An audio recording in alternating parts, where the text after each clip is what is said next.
Good afternoon, good afternoon, good afternoon. How about them Falcons? How about them Dirty Birds, baby? We got it done today at home against the Bears. Good win for us today. Good win for us today. Good win for us today. How y'all feeling, man? How we feeling today? How we feeling today after the W, man? What's good? What's happening? What's going on? The Falcons prevail.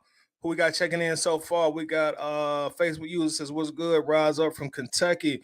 My dog Winston Thornton is in the building. What's good, Buck? I'm chilling, man. You know me, Winston. Whenever we win, bro, I'm in a great mood. I'm in a great mood. A lot better than coming on after a loss. So I'm good, bro. How you doing today? Um, yeah, Facebook user throwing up the fire emojis. I love it. I love it. I love it. Next week, the Commanders, formerly the Redskins. Hey, man, good win for the squad today. Good win for the squad today. Them people in Vegas obviously know what they're doing, right? The point spread was 3. We won by 3. You know, I don't care if we win by half a point. I just like the victory. So great win by the squad today. Great win by the squad. I got False Start Falcon checking in from YouTube. What's good with your False Start Falcon? So yes, sir. We got us one. We got us one false start. We got us one. The first half was looking a little iffy. Hey, but we came through and we did what we needed to do to secure the victory, man. Good win for the team today, man. Very good win. That's gonna move us now. What y'all to 5-6, still in the playoff hunt. I saw the Baghead ain't sworn today, so you know they still trying to claw their way back up to the top. CP3 that comes from Drip. The profit was good with your drip. Good win today, yes sir, indeed. Good win today, good win. I'm tired. Some shit got to change. What are you tired of, Facebook user? We won today, man. Normally we lose. What you tired of exactly? Talk to me. Talk to me.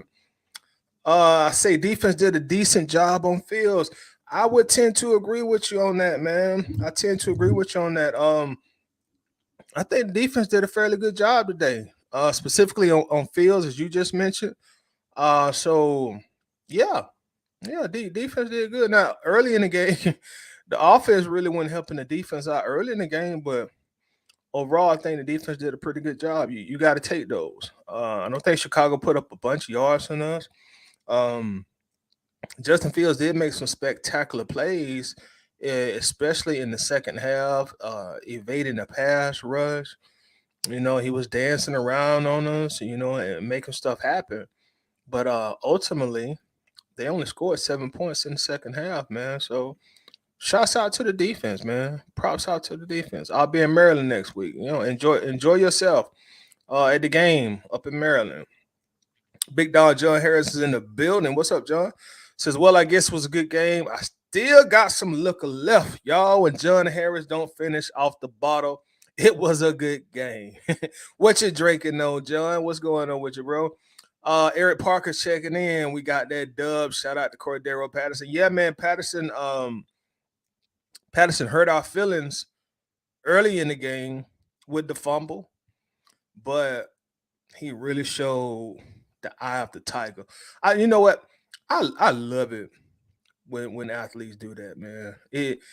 That just show what kind of passion and desire they got. They make a mistake, then like when he fumbled the ball, hey, that's on me. I'll make up for that. Next time he touched the ball, he take that thing. He take that thing back to the house. Kickoff return for a touchdown. They said that's our first one in 12 years. So shout out to Cordero Patterson. I call him College Park. So shout out to College Park, Southside in the building. I love to see it. Love to see it. Love to see it. Mariota drip the profit. Excuse me, and Mariota still struggling with decision. When Mariota has been like that all year. I call it. Well, I shouldn't say I call it, but pocket presence. Sometimes he gets jittery back there, gets nervous, gets the happy feet, and he always don't make the best decisions. I don't know at year 8 if that's something he gonna never fix. That jittery when you see him back there, sometimes you be like, oh man, Marcus Mariota looking kind of iffy back there. But he did make some plays in the game to help us secure the victory. Ultimately, I don't think Mariota played bad or terrible today. I don't think he played great either. So I think it was a pretty. I'll give him a pretty solid performance. Drip the Prophet. I'll give him a solid performance. Winston's what's going on? Had to switch the platforms. Got to build a YouTube page. I sure appreciate that, my brother. Thanks a lot. Thanks a lot. Um, those of you who are maybe watching on YouTube, do you boy a huge favor, man? Please like the video. Just like it for me. I ask of you, like the video. That's a Facebook thing, man. Whenever the videos get likes, that means Facebook will push it out to different areas, and it gets more impressions. So do me a favor, like the video. Those of you who are watching in the Facebook Atlanta Bird Game group, I'm going to drop a link. Just click on that link and follow the page or subscribe to the YouTube page, and that helps us out greatly. Thank you very much in advance. Clayton Murray is checking in the building.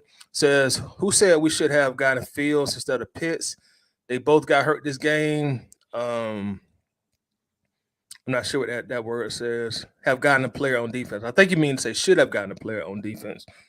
That that has how a fan base get, Clayton. That has been a lot of discussion going on within the Falcons fan base the last probably 3 or 4 weeks. I know before that draft even occurred, we discussed that greatly in detail. Who we should have gotten, Pitts or Fields. Full disclosure, I definitely was Team Fields at that time before the draft. I felt like that was an opportune time to get a quarterback, so I wanted us to get Justin Fields at that point in time. But now that Pitts is here, I'm behind him 200%. I've been got over that. You know what I'm saying? No looking back. Kyle Pitts is who we got. So that's who I'm riding with. That's who I'm riding for. But I also Justin Fields, I think he played a good day as well.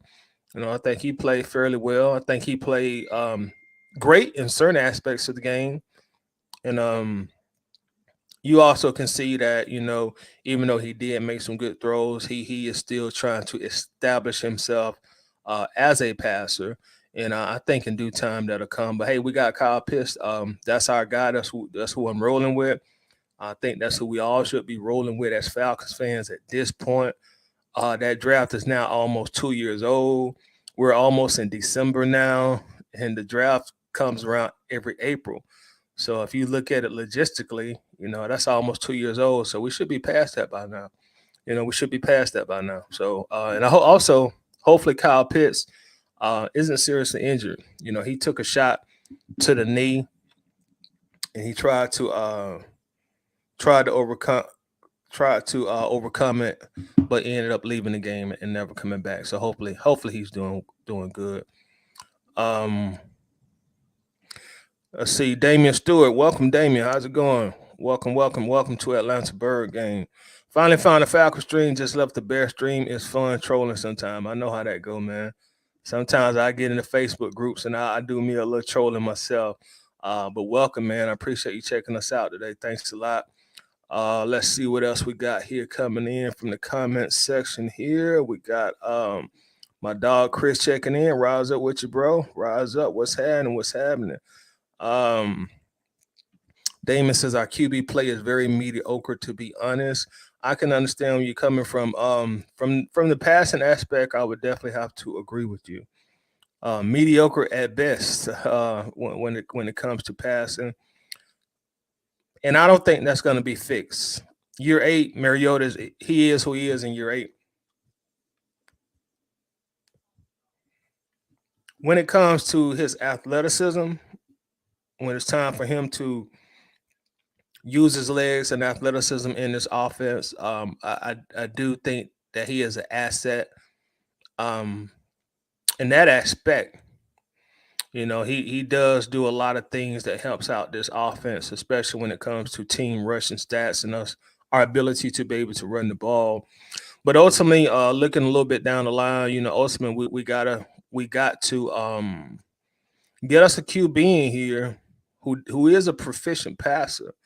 We can't always depend on out rushing teams. We're gonna have to be able to get us somebody in here who can throw some games for 350 yards, 370 yards, 4 passing touchdowns, 5 passing touchdowns.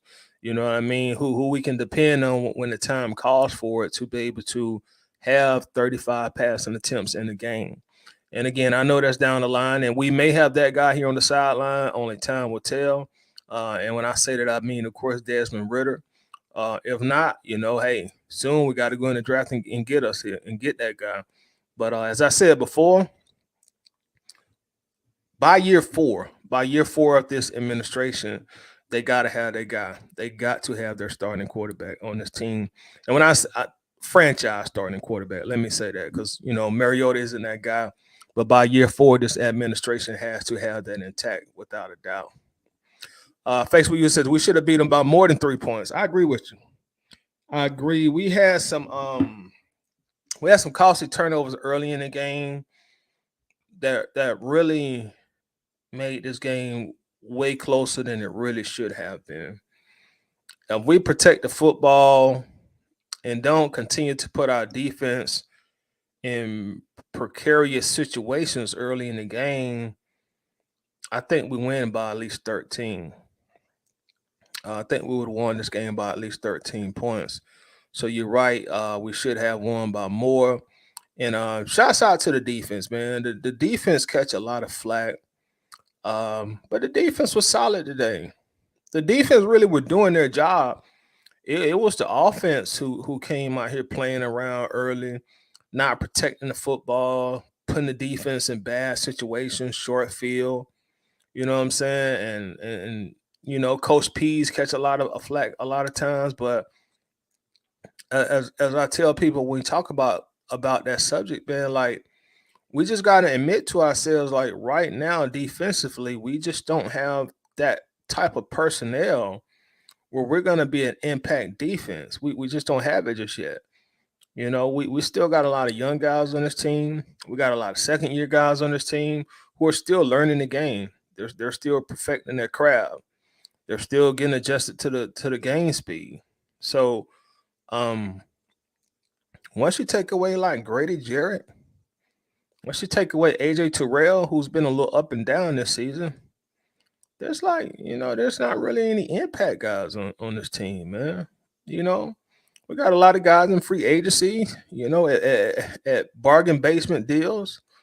A lot of rookies giving us good minutes. Troy Anderson, AK-47. And we also got guys like Taquan Graham. And no disrespect intended for Graham, but I don't think he's an impact defensive lineman.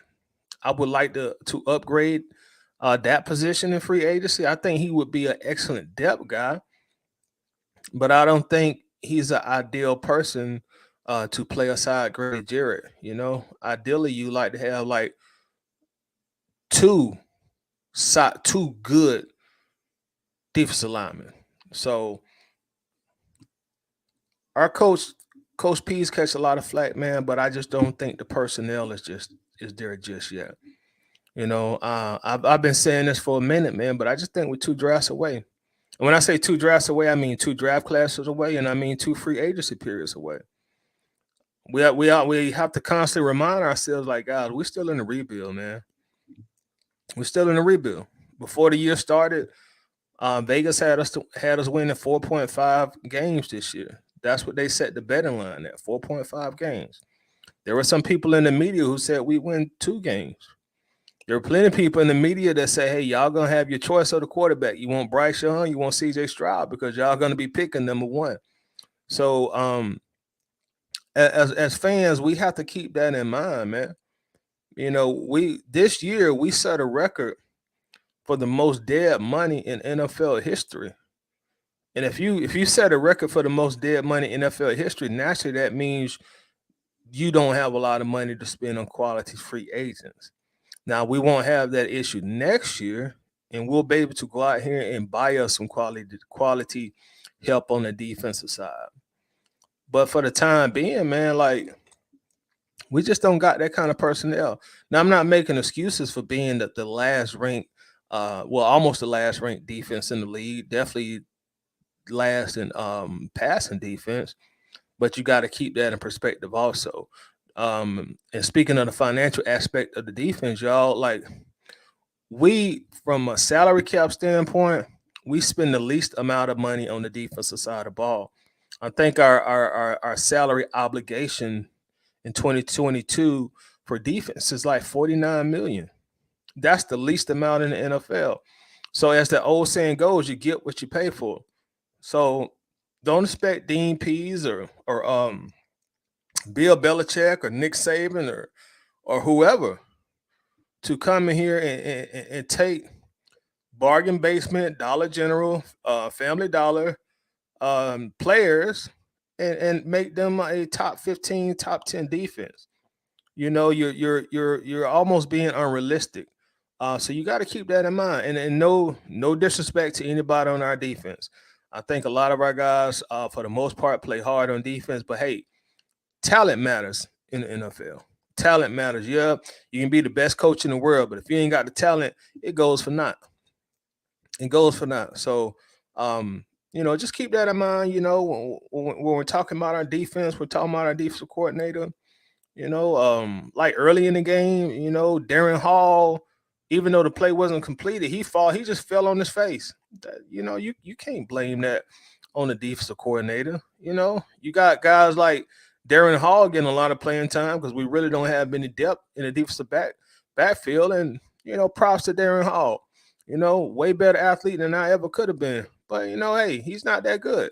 They picked on him all day long. He's not that good. So, and our starting cornerback, Hayward, he's out. He's injured. AJ Terrell looked like he's still kind of nursing his injury. So, got to keep it all in mind. Mikael Walker, I think he plays hard, but he's just not an impact linebacker. We gotta upgrade that linebacker in the offseason also. Hopefully we can find somebody in free agency to step up and be an impact linebacker for us. Troy Anderson, he's a rookie. I've seen games where Troy has looked very good, and I've seen games where Troy has looked very bad. So we really don't know what we got there yet. Rashawn Evans, I think he plays hard. He's always around the ball, but he's just not that impact linebacker. So we got holes all around that defense.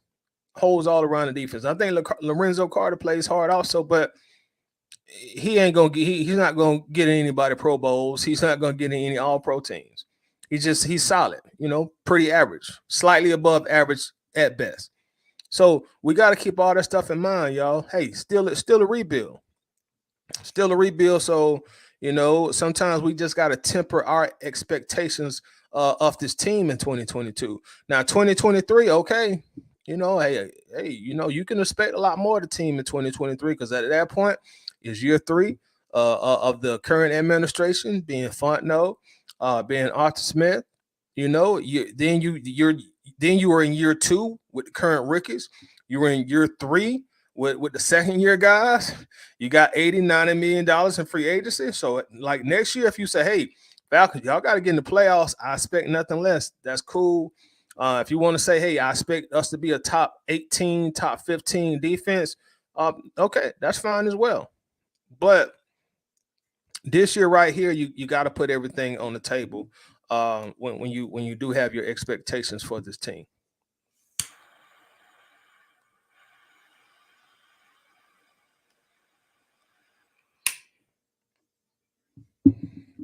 But all in all, I think the defense was solid today.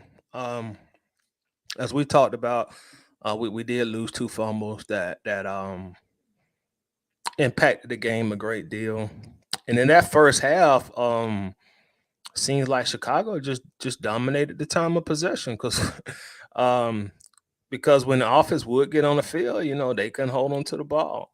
They couldn't put any points on the board. So, you kept the defense in a very rough predicament.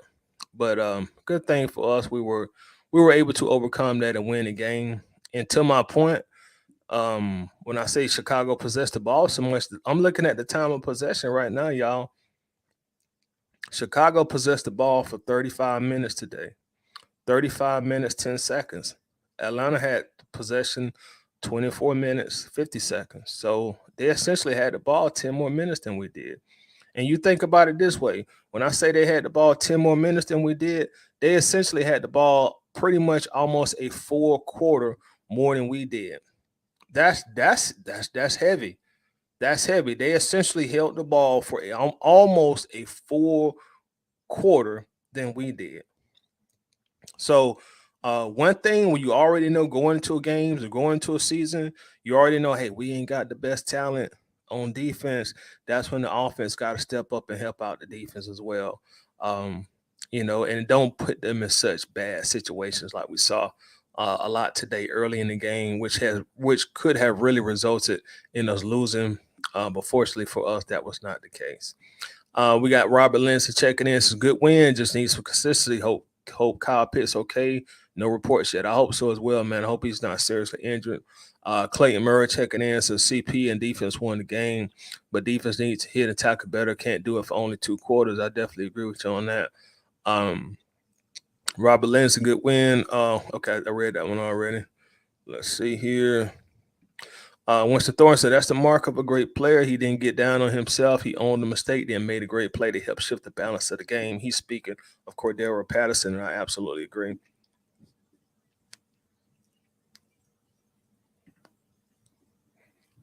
David starts checking in. What's up with you, bro? It says, woo, 2 turnovers and 9 containing fields in the first half. But as I said before, I love the fight of this team. Yeah. Now, that's one thing. In lieu of not having the most talented guys on offense or defense, in lieu of that, the guys do fight. They've shown it all year long. They gonna fight, even when they're overpowered, they're overmatched. And in some situations, even when they're out coached, they're gonna fight. So I do like that about this team. They don't give up. They continue to fight. And today was just an old dog fight. That's all it was, just an old dog fight. Drip says AJ had them straps out today. Norman says we really needed that win. Marcus Mariota played a lot better today. Got to give it to him. I think he was better today also. I agree with you. I think he did a good job controlling the game and managing the game when the time called for it. The lockdown emoji, I think he's talking about AJ. Let's see. Damon says the QB draft, Damian Stewart says the QB play from the Pitts draft really not that impressive. That can be a valid stance to have thus far in almost 2 completed seasons. What we got, like 6 more games left. So the regular season is definitely nearing the end. The Pitts draft, you had Trevor Lawrence, who was advertised and marketed as the next Peyton Manning. You had Zach Wilson, Justin Fields, as we saw today, and Mac Jones. So I don't think nobody of those 4 in that class and before the draft that was being marketed to us as one of the best NFL draft classes in the last 30, 40 years. But I don't think any of those quarterbacks have yet just grabbed that mantle and said, yeah, I'm a future Hall of Famer. I'm a future 2-time Super Bowl winner. I think the last few weeks, Justin Fields has definitely improved his play. He seems to have gotten a lot more confident and comfortable, and I think they're also calling more plays for his strengths and also trying to minimize his weaknesses. And his strength so far is just being able to create plays with his legs. His weaknesses, in my opinion, still being a consistent passer. Once and like a lot of quarterbacks, but I'm speaking of him specifically. When you get pressure in his face, you make him make some quick, tough decisions, and a lot of times that can result in a turnover, like we saw today when Jalen Hawkins intercepted the ball. And at points we did a good job getting to him. I think we finished with 4 sacks today. Which is definitely not definitely not our calling card at all. John Harris says Patterson is the second Bears player to come here and set a return record. Hester was first. Yeah, Hester was first. I remember when Hester shot that record, John. That was in the Georgia Dome, right, John? And he started high stepping like Dion. I do remember that. And is it Demir Bird from Chicago also, John? Ain't he a former Chicago Bear?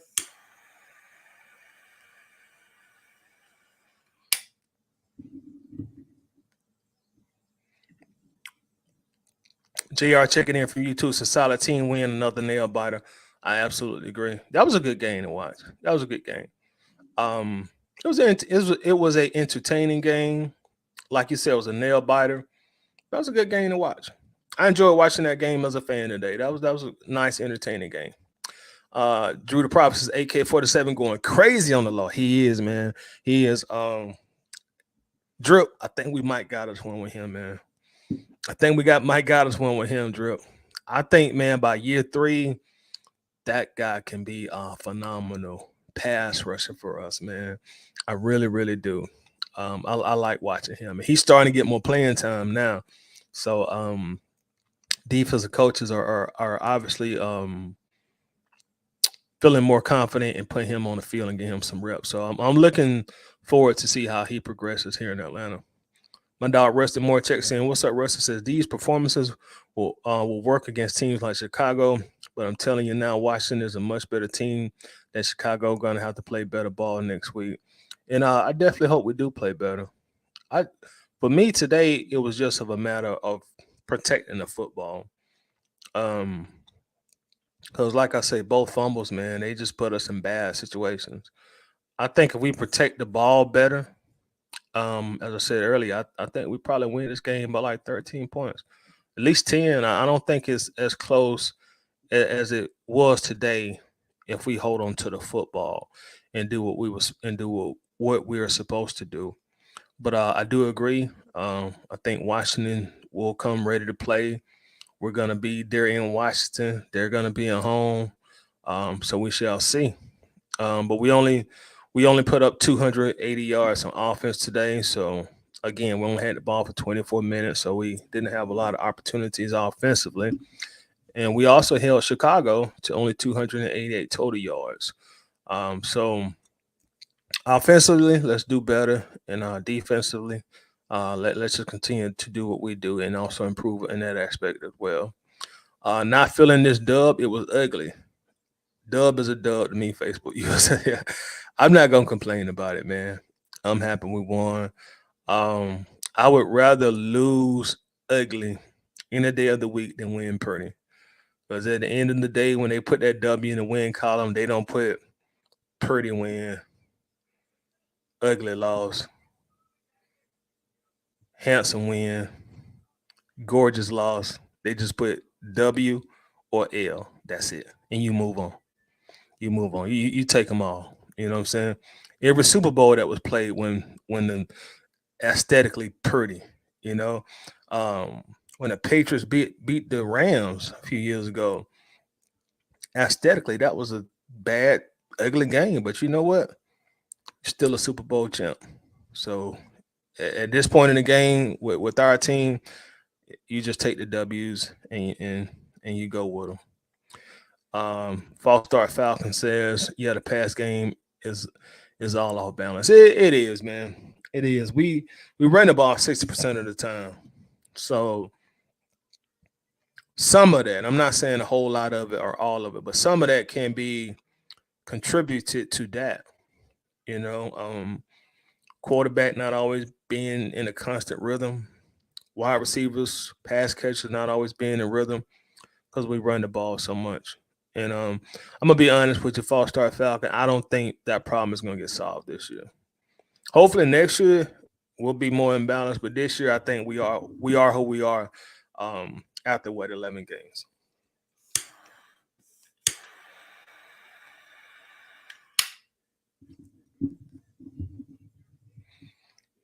Excuse me. Damon Stewart says, "What's your opinion about Ritter?"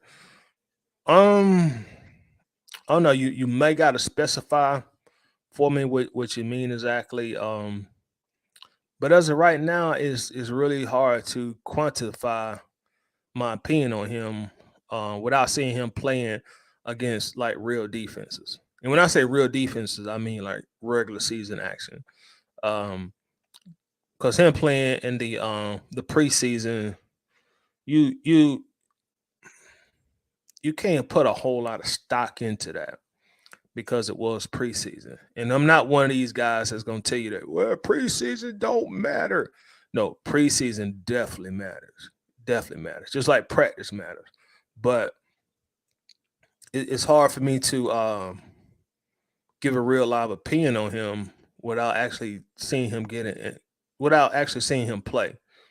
Once I see him get some, games under his games under his belt, some reps under his belt, I can give a better opinion of him at that time. I did advocate for the Falcons to draft him before the draft happened. I thought that was a smart draft pick. I know everybody don't agree with that, but I thought it made the most sense for us at the time because we needed a quarterback on the roster at that point in time. And I personally did not think this last draft warranted any quarterback being drafted in the first round. Even though I did like Kenny Pickett, um, I didn't want us to draft him in the first round. I wasn't that much sold on him. A lot of Falcons fans were really campaigning hard for Malik Willis. I wasn't real big on Malik Willis, not anywhere early in the draft because I felt like he would be a project quarterback. It would take you probably about 2 to 3 years to work with him and really get him NFL ready. Maybe closer to 3 years. So, and I thought Ritter in the third round was a great pick for us, coming from a pro style offense, having a ton of experience in college. But in regards to my opinion, I really can't say yet until I see him on the field or be more like specific with your question exactly, and then that way I know how to address it. Once I say the defense showed out today, if we didn't have those turnovers, we would have blew them out. I think so also too, man.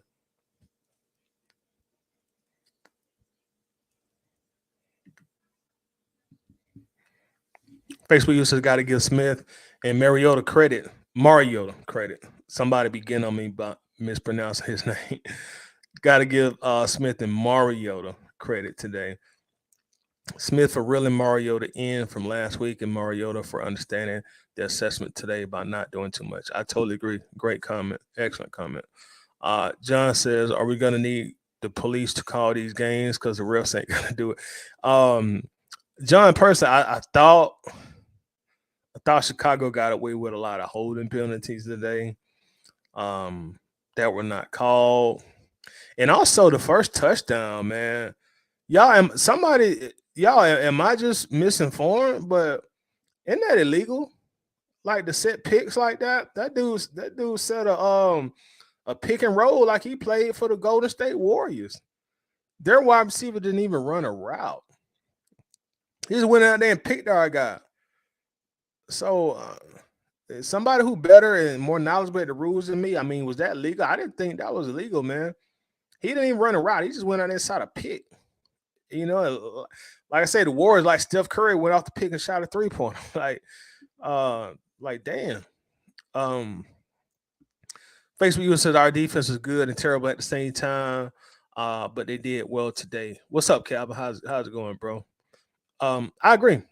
I agree, man. I think the defense did a pretty good job today. All things considered, with the offense continue to have, with the offense continuing to put our defense back against the wall, I think the defense did good. They only gave us 7 points in the second half, which enabled us to get out of Atlanta today with a victory. So I totally agree with you. Winston says, watch our first free agent pick is going to be an edge or nose tackle, then right tackle. Possibly. And I know we talked about it in a group earlier this week. Caleb McGarry. I'm very interested to know and see what the Falcons are going to do with him. He is playing a lot better this year. I'm still not going to call him good because still needs to work on his pass protection. But he has been way above average this season. He has shown that he's taken strides to become a good/great tackle. And the thing that concerns me, and I'm sure that concerns a lot of you guys, is this a contract year? So why you couldn't do this in year 2 or year 3, buddy? Why you wait till your contract year to work how you worked in the off season? Why you didn't do that after your first year, your second year? So that's concerning for me because them contract year guys, they play way better than they normally play in a contract year, and after that they go back revert to their old ways. So um, we'll see how that goes. But we need help in all three of those positions. Right tackle, specifically if Caleb does not come back, but definitely edge and definitely nose tackle. We still need to do a better job of rushing the passer, even though I think we did sufficient today rushing the passer. Our thing today wasn't rushing the passer; it was just wrapping up the passer, and that's Justin Fields. You're not gonna face Justin Fields every week in the NFL. You're gonna face Justin Fields once a year, maybe twice, and that's it. You know, he just has a special skill set when it comes to being a very elusive quarterback. And 96% of the NFL quarterbacks don't have that kind of skill set.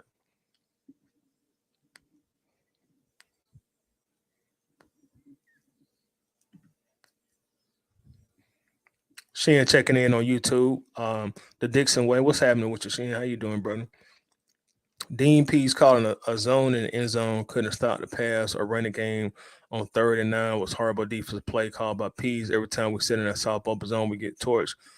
I think a lot of that really has to do, Shin, with, and this is going back to us just not having the personnel on defense at this time. Because when you are ranked last in the NFL and passing defense, you got to play conservative at times. Because if you take too many risks and you already know your passing defense is bad, that's when you give up those big plays. And I think that's what we see. So I think that's what we have saw happen a lot this year from Coach Pease. And also today, and that going back to the Justin Field aspect, man, I saw 3 3rd downs today. Well, I'm just sitting here like, damn, Justin Fields, you know, is really some of those plays Justin Fields made. That's just great, excellent play by the kid, by Justin.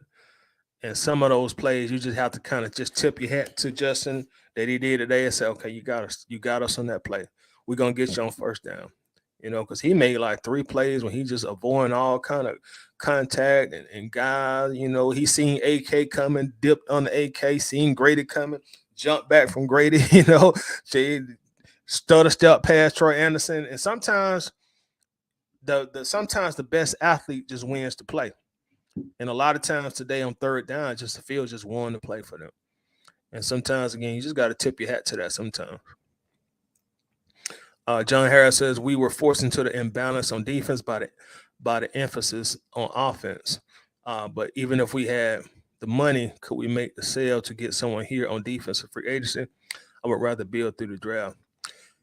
We're gonna have the money, so you definitely gonna be able to get some players here in free agency. Uh, when you say I'd rather build through the draft, I would rather build through the draft than also build through free agency. Because you're not gonna fill every hole on a team through the draft. Every draft you have, if you are lucky, if you are lucky in the draft, if you are lucky, you're gonna get 3 impact players. If you are lucky, normally you're gonna get 1 or 2. If you get 3, hey, you got lucky. If you got 4, go play the Mega Millions the next day. Because that's just the nature of the beast. Most draft picks don't don't turn out to be prudent NFL players. You get a lot of depth in there. Um, you get a lot of guys that you end up cutting off the team within 3 years. So you do want to draft well, but you got to be smart in free agency as well, because you can go out there and find some gems in free agency. Cordero Patterson, GM that we found in free agency. So I just hope we're able to mesh both of those together, draft well and be smart and concise in free agency. How we spend our free agency dollars.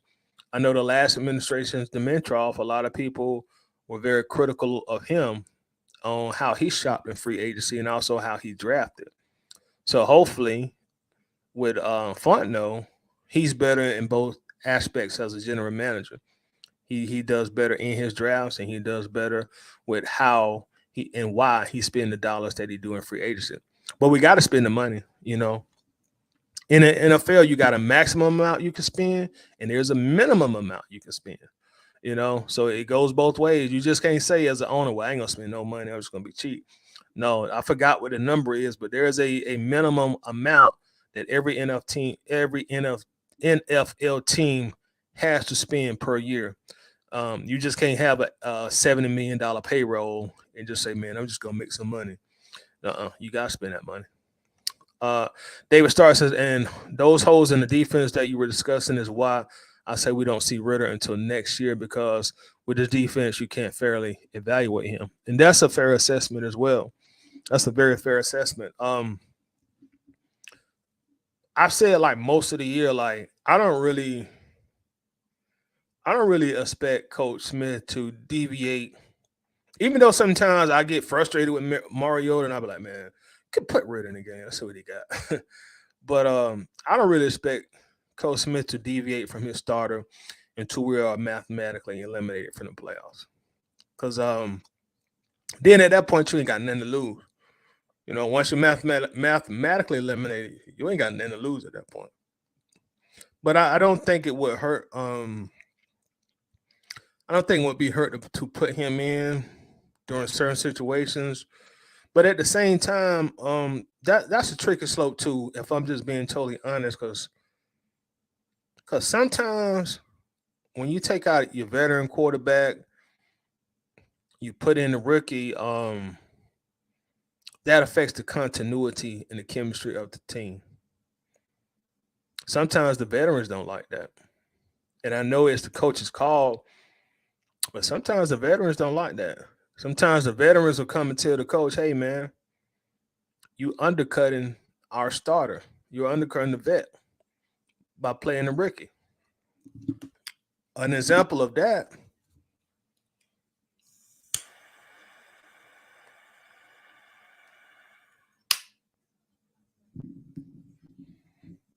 is last year in San Francisco.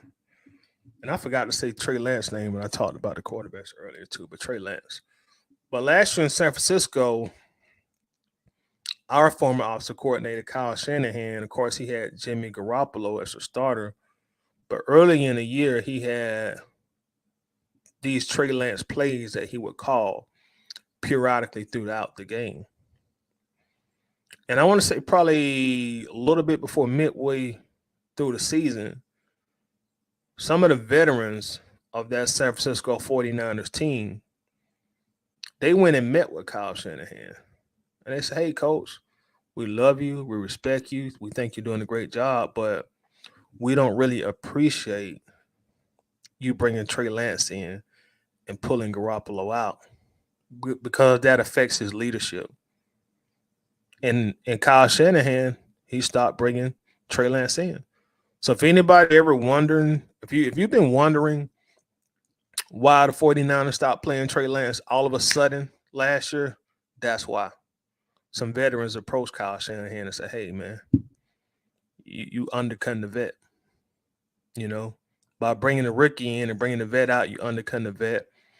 You're challenging his leadership on this team as the quarterback. So there'd be a lot of moving parts that go into that. There'd be a lot of moving parts. And that's why the quarterback is such a precarious position because of situations like that. It's not like a running back or a left guard where you could just bring him out interchangeably. The quarterback is a different beast of his own as far as that position goes. Also, y'all, I'm about to drop the link. I'm about 45 minutes through the show. So I'm about to drop the link in the comments. If anybody would like to join the show, you're more than welcome to come in. All you got to do is click on that link. It'll bring you on the show. So if you want to come on and rap and tell us your thoughts about the game, you're more than welcome to come on. So give me just a second here. And I'm also going to let's see here. Okay, so I just put it on. So if anybody want to come on, you're more than welcome to join. The Dixon one says, "I know we're in a rebuild, but oh my bad. I know we are in a rebuild, but bad play calls doesn't help this defense with barely any talent. Our play calls can't be a weakness when our personnel is our biggest weakness." And see, I kind of see, and I think you kind of just really answered your own question when you say personnel. Like when your personnel isn't good, that's gonna affect your play calling. For example, let's flip the side of the ball. Let's let me answer that by using offense. There have been plenty of games the Falcons have been down, and we need a sense of urgency. We need to start throwing the ball, and Coach Smith come out running, and we're like, Coach, what are you doing? We can't. We need to throw the ball to get back in the game, Coach. What are you doing? Like, are you drunk, Coach? What's going on? But when you put on your coaching cap and take out the fan cap, it's a personnel thing. Arthur Smith knows he don't have a quarterback whose arm he can depend on.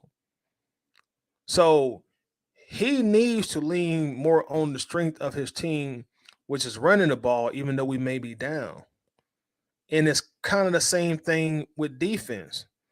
Like if Dean Pease has some like real dogs in that defense, shoot, he could blitz every other play like some teams do. You know, he could take more chances on defense.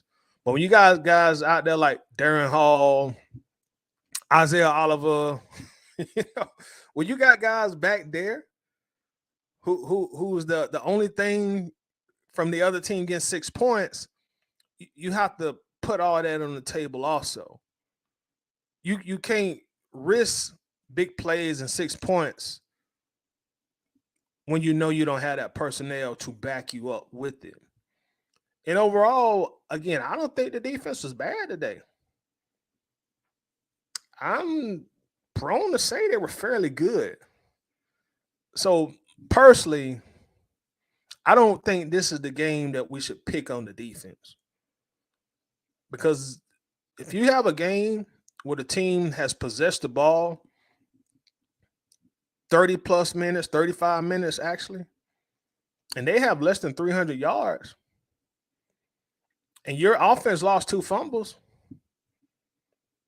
defense did a pretty damn good job overall, you know? So I really can't harp on the defense today. I know the personnel, I know how the game was played, the 2 turnovers.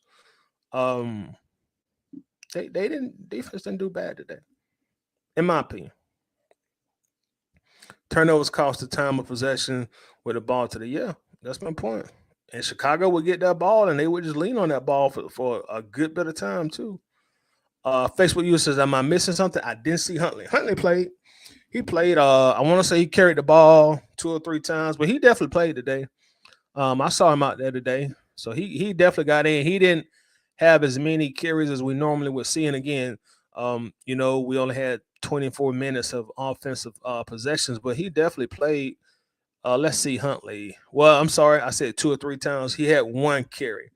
He had 1 carry for 4 yards, so he got out there a little bit and played today. See, but they was gunning us like fish in the first half. That goes to the personnel. Seeing once you double team Grady, who up front can you really depend on to be consistent on that defense? Once you double team Grady, Scoring Graham, no depth guy. I mean, who else is left? Sean Evans, average linebacker.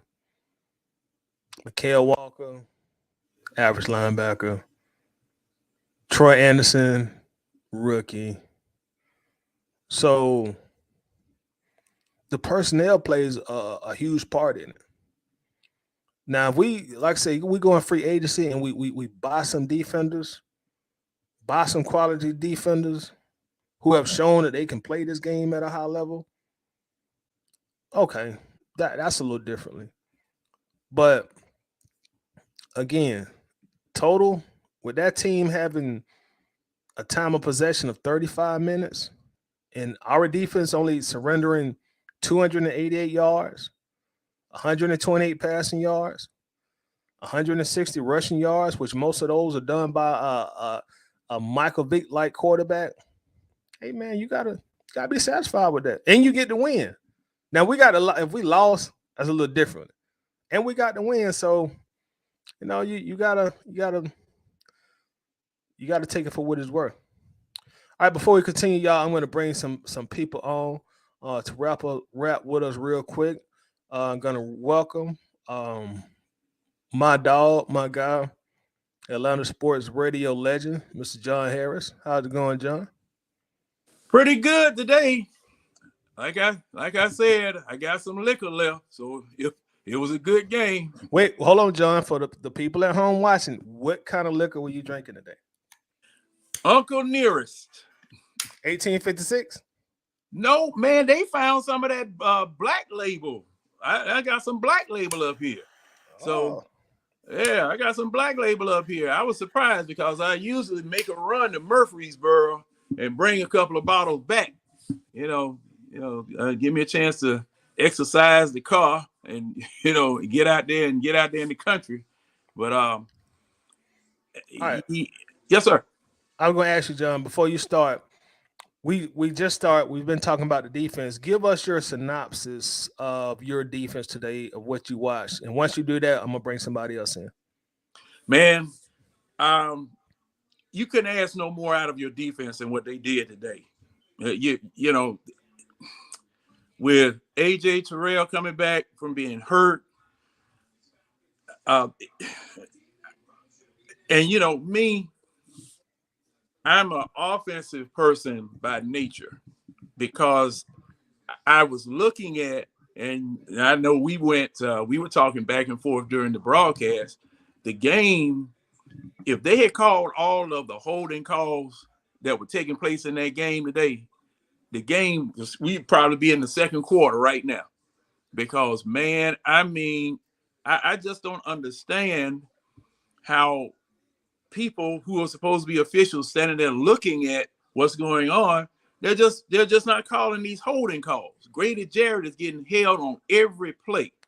AK-47, man, I just saw somebody else put their arm around his neck again today, trying to keep him from getting back there.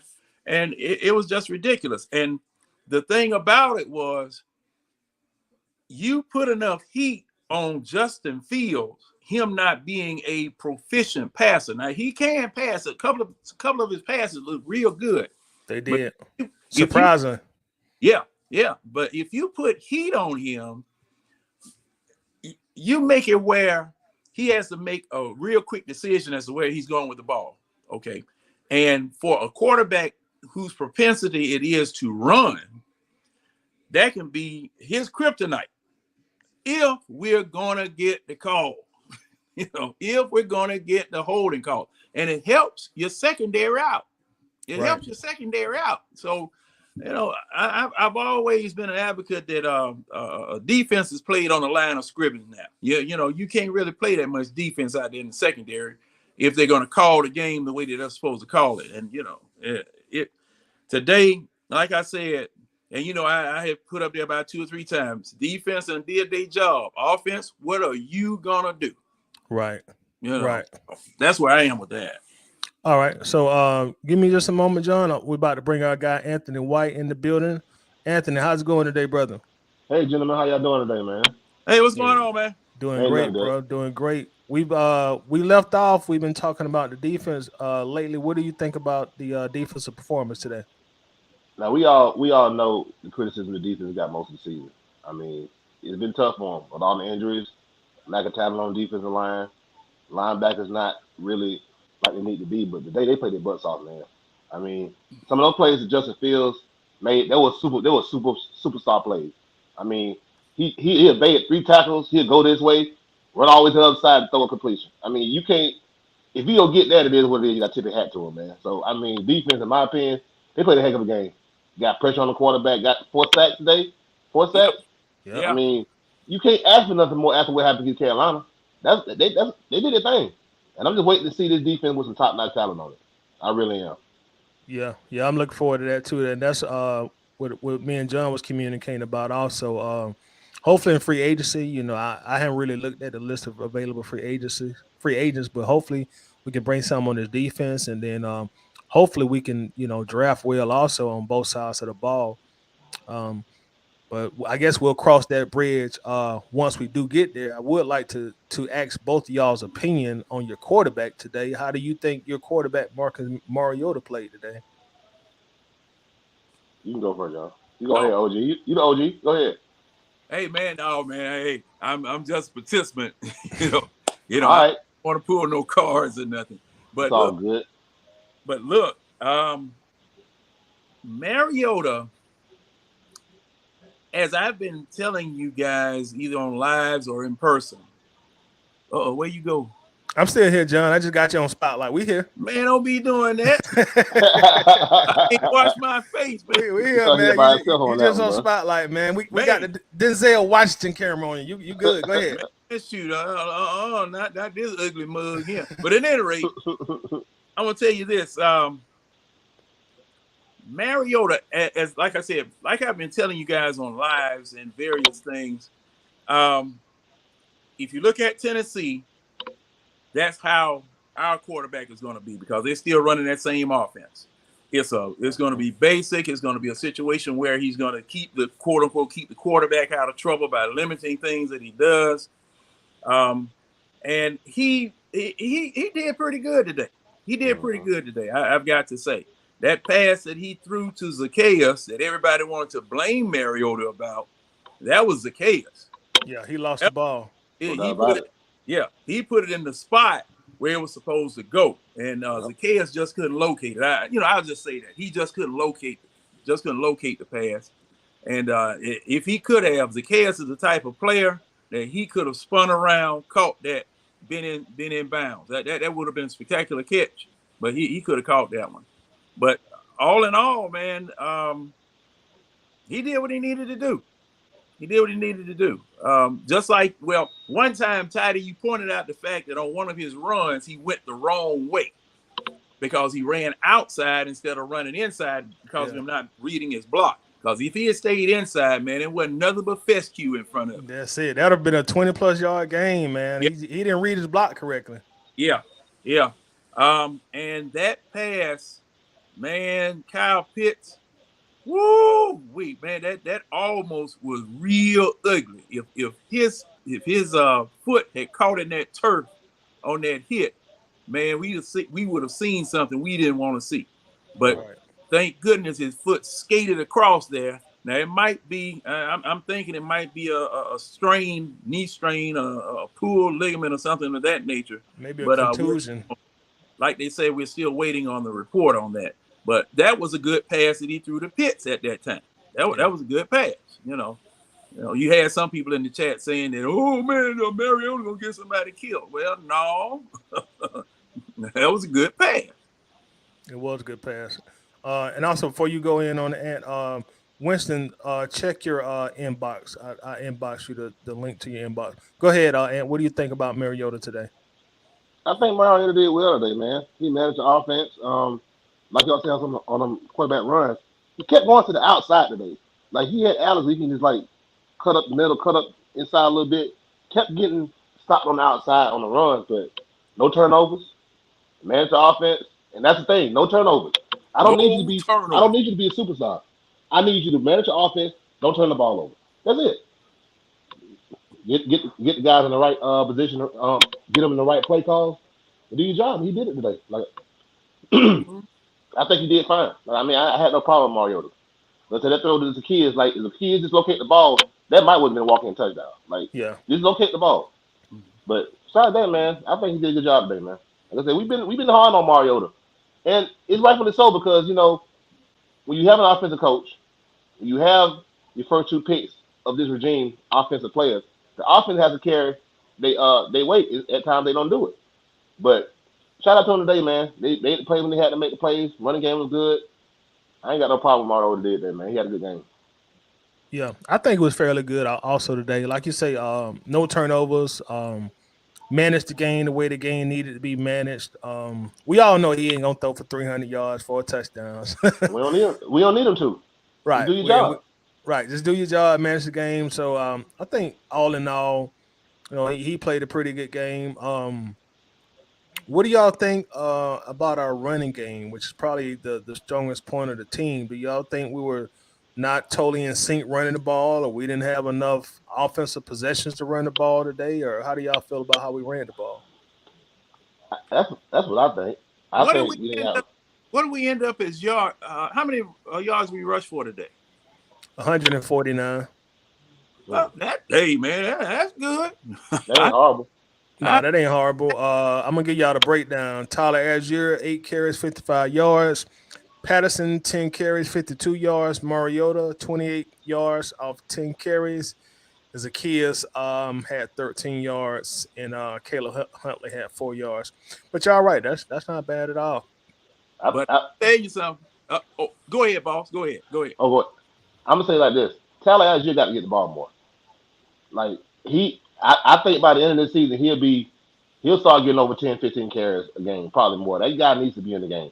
Every time he goes, he rarely gets hit in the backfield.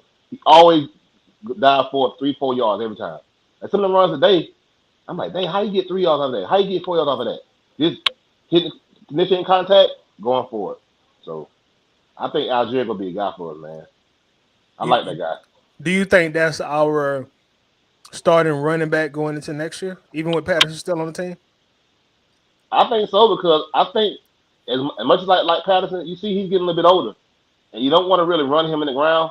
I think they want to use him at wide receiver more, but right now they don't really have a backfield they want. I think they can go in the draft to get another running back. I like Huntley though. I'm not knocking Huntley, but there's a reason why he's not getting a whole bunch of carries.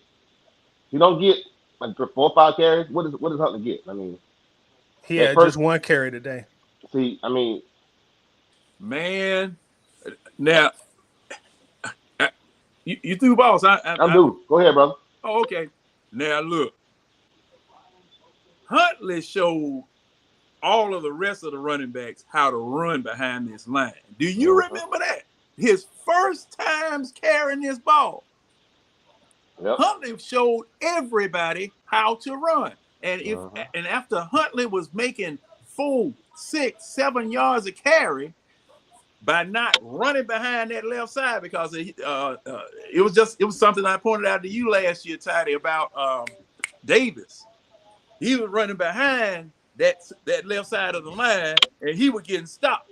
All Yeah. right, our running backs, Algier and what's the other what's buddy name? But Algier and them were running behind the line on that left side. But man, shoot, Huntley, he cut back. He followed them, then cut back to the open space. And Uh-huh. I was looking at that run that Patterson had today. Man, let me tell you something, man. Patterson is special. Yes, he Yeah. I is. mean, that man is special. At that being that tall and making cuts like he was making today. Now, if he hadn't fumbled it, it would have been a great run. It Yes, would have he been would a have. great run. But he cut on a dime 2 or 3 times down in there. I mean, where I thought he was stopped and I thought they were getting ready to tackle him. Man, he doop. And I said, ooh. That's all I could say was just ooh. I couldn't even write ooh. Right. Type out ooh. And man, he is just special. And that punt return, man, that kickoff return, that man ran straight up Peachtree Street, man. Yeah, he did. He In didn't traffic, John. In traffic. Bruh, in out of traffic, here. man, in 5 o'clock Atlanta traffic. That Right. man ran straight up Peachtree Street. He didn't go over there on DeKalb Avenue, and he didn't go over there on Boulevard. That man went straight up Peachtree Street and outran everybody. Right. I mean, now to save the wear and tear on him, that man need to be at the receiver. Yep.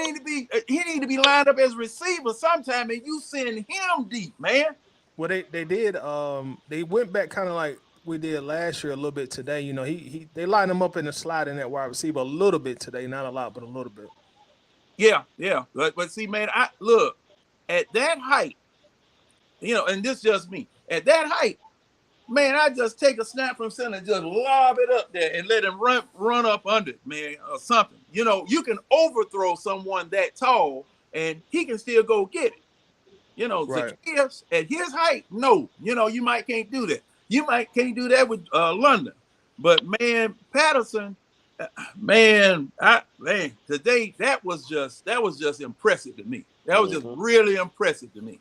All right, y'all. We're gonna also welcome our guy, Winston Thorne, in the building. He just tuning in with us. How you doing today, Winston? What's What's up, going man? on? What's going on, What's up, fellas? Wes? How you doing, brother? How y'all feel? Hey, we're Good, doing brother. great, brother. Tell us your immediate reactions after our 3-point win today against the Bears. You got the floor. Man, we should have blown them up. I'm gonna be honest. We should have blown them up. We gave up too many opportunities to keep them in the game. Um, those two turnovers early in the first half, like it was just dumb. It was just dumb. It was bad ball security. Uh-huh. One got What? punched out. The other one tried to reach. Come on, like, bro, you didn't got what you gonna get. Go down. Live to Yeah, fight another day. Like that was the same thing we were sitting and harping on Mariota for last week. Sitting there and trying Drake to do more and Drake London too. in Drake London. Sitting there trying to do more than what the play allow you to do. Get what you can get. Let's play the next down. You you right. You trying to reach on a punt return? Come on, bro. What Yep. like your arm at best of what 3 feet? Like, Come on, man. You gonna get another yard? Go down. Yep. like you got to get Come a on, first man. down or something, man. You on a punt return, You man. a punt turner. You didn't got what you didn't get. Go down. Right. It's not that hard. Just go down. That's just pride. It's not like you can about to break a tackle and then spring for another 65 yards to get the touchdown. That's not happening. Mm-hmm. Go down. You Secure the ball. Go down. Give your offense a chance to do whatever they're gonna do. You done did everything you done did. You done did exactly what your paycheck told you to do. Yep. Come on, man. How do you think Mariota played today, Winston? What's your opinion on him and his playing today? Mariota, to me, like, all right. I'm not gonna say the man a bomb. He's not a bomb, but for his skill set, he did well for what he can do. He did well for what he do. He didn't do nothing extraordinary, but he didn't sit there and do dumb stuff like he did last week and the week before him. So as long as he played within the system, go for what's open and available to him, everything is perfectly fine. We're gonna win game. When he go outside of what he's able to do, that's what we got a problem with. He managed the game. He's a great game manager as long as he's not pressured to sit there and try to make a play. So he did exactly what he was supposed to do today. And that was a great bounce back game after what he showed last Thursday. I agree. And I got two comments coming in real quick. One from Norman says update just came in on Kyle Pitts. They're saying it does not show any significant injuries. That's great Yeah, news. I'm yes, assuming it sir. Good. just probably was a Good deep to hear. thigh bruise. Good to hear. Um, Also, Sheehan says he disagrees about Algier. Without the 25-yard run at the end of the game, he was sitting at 7 carries for 25 yards for the entire game. Huntley is better than Algiers by far, but coach like Algiers. Who do y'all think is a better back of the two?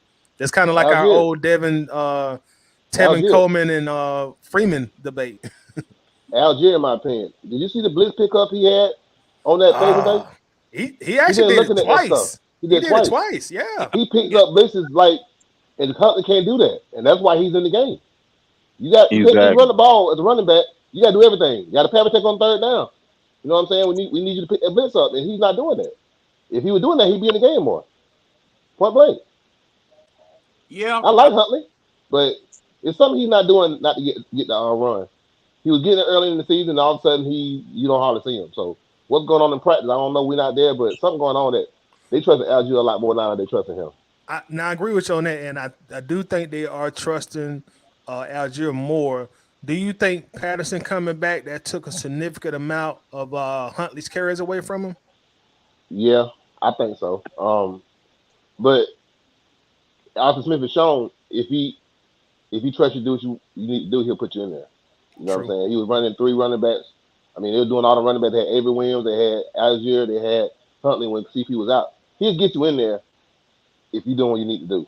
So I'm just trying to figure out why he's not really, you know, playing as much as he did earlier. Like I said, CP coming To, back, he gonna get his carries regardless. So you know, Well, to, could it be? Algiers was our pick this year, right? Yeah, yep, fifth yeah, round. fair Uh, point. you fifth cut, round pick. you cut, put Huntley on the practice squad. Now, are you justifying your pick? Could it be Yeah, Mm-hmm. that's justifying exactly what's your going pick? on. And now that Cordarrelle Patterson is back, just like you said, Cordarrelle Patterson is getting the touches that Huntley would have gotten. Because see, Huntley He showed run, Algiers how to run. yeah, he run hard now. I Like like I his running style. said earlier, Huntley showed Algiers and the rest of the running back staff while Cordarrelle Patterson was out, showed them how to run behind this line. And I mean, if I'm not mistaken, the first drive that Huntley was in, he ran it all the way down there for a touchdown in subsequent plays, correct? True. Because I think that first drive that he ever played in, and they put him in, he ran all of the running plays that were being called. He got the ball, and I mean, they were having problems. Yeah, Whoever it was we were playing, they were having problems stopping him. he played Wasn't it great that Cleveland? game. Wasn't it Cleveland? I think it It may. might have been Cleveland Might have game. been Cleveland when he brought in and came in that drive and he ran like 5, 6 times in a row. Yeah, Yeah, is that the game we ran 14 straight times? Yeah, yeah, Cleveland. yeah. Okay. That's right. That's right. That's right. And see, thing is that okay, you paid for Algiers, okay, made him first round draft pick, and you paid you drafted him, and you paid for him. Now it behooves you to put him out there as much as you possibly can, Yep. to get all the burn and see what you got out of him. But this man that you put on the practice squad, when he came back, this man like the police was after him. Dante Foreman You know, doing the so exact same thing. I mean, I'm throwing something out there to think about, But and see, every time Huntley comes in there, man, Ooh.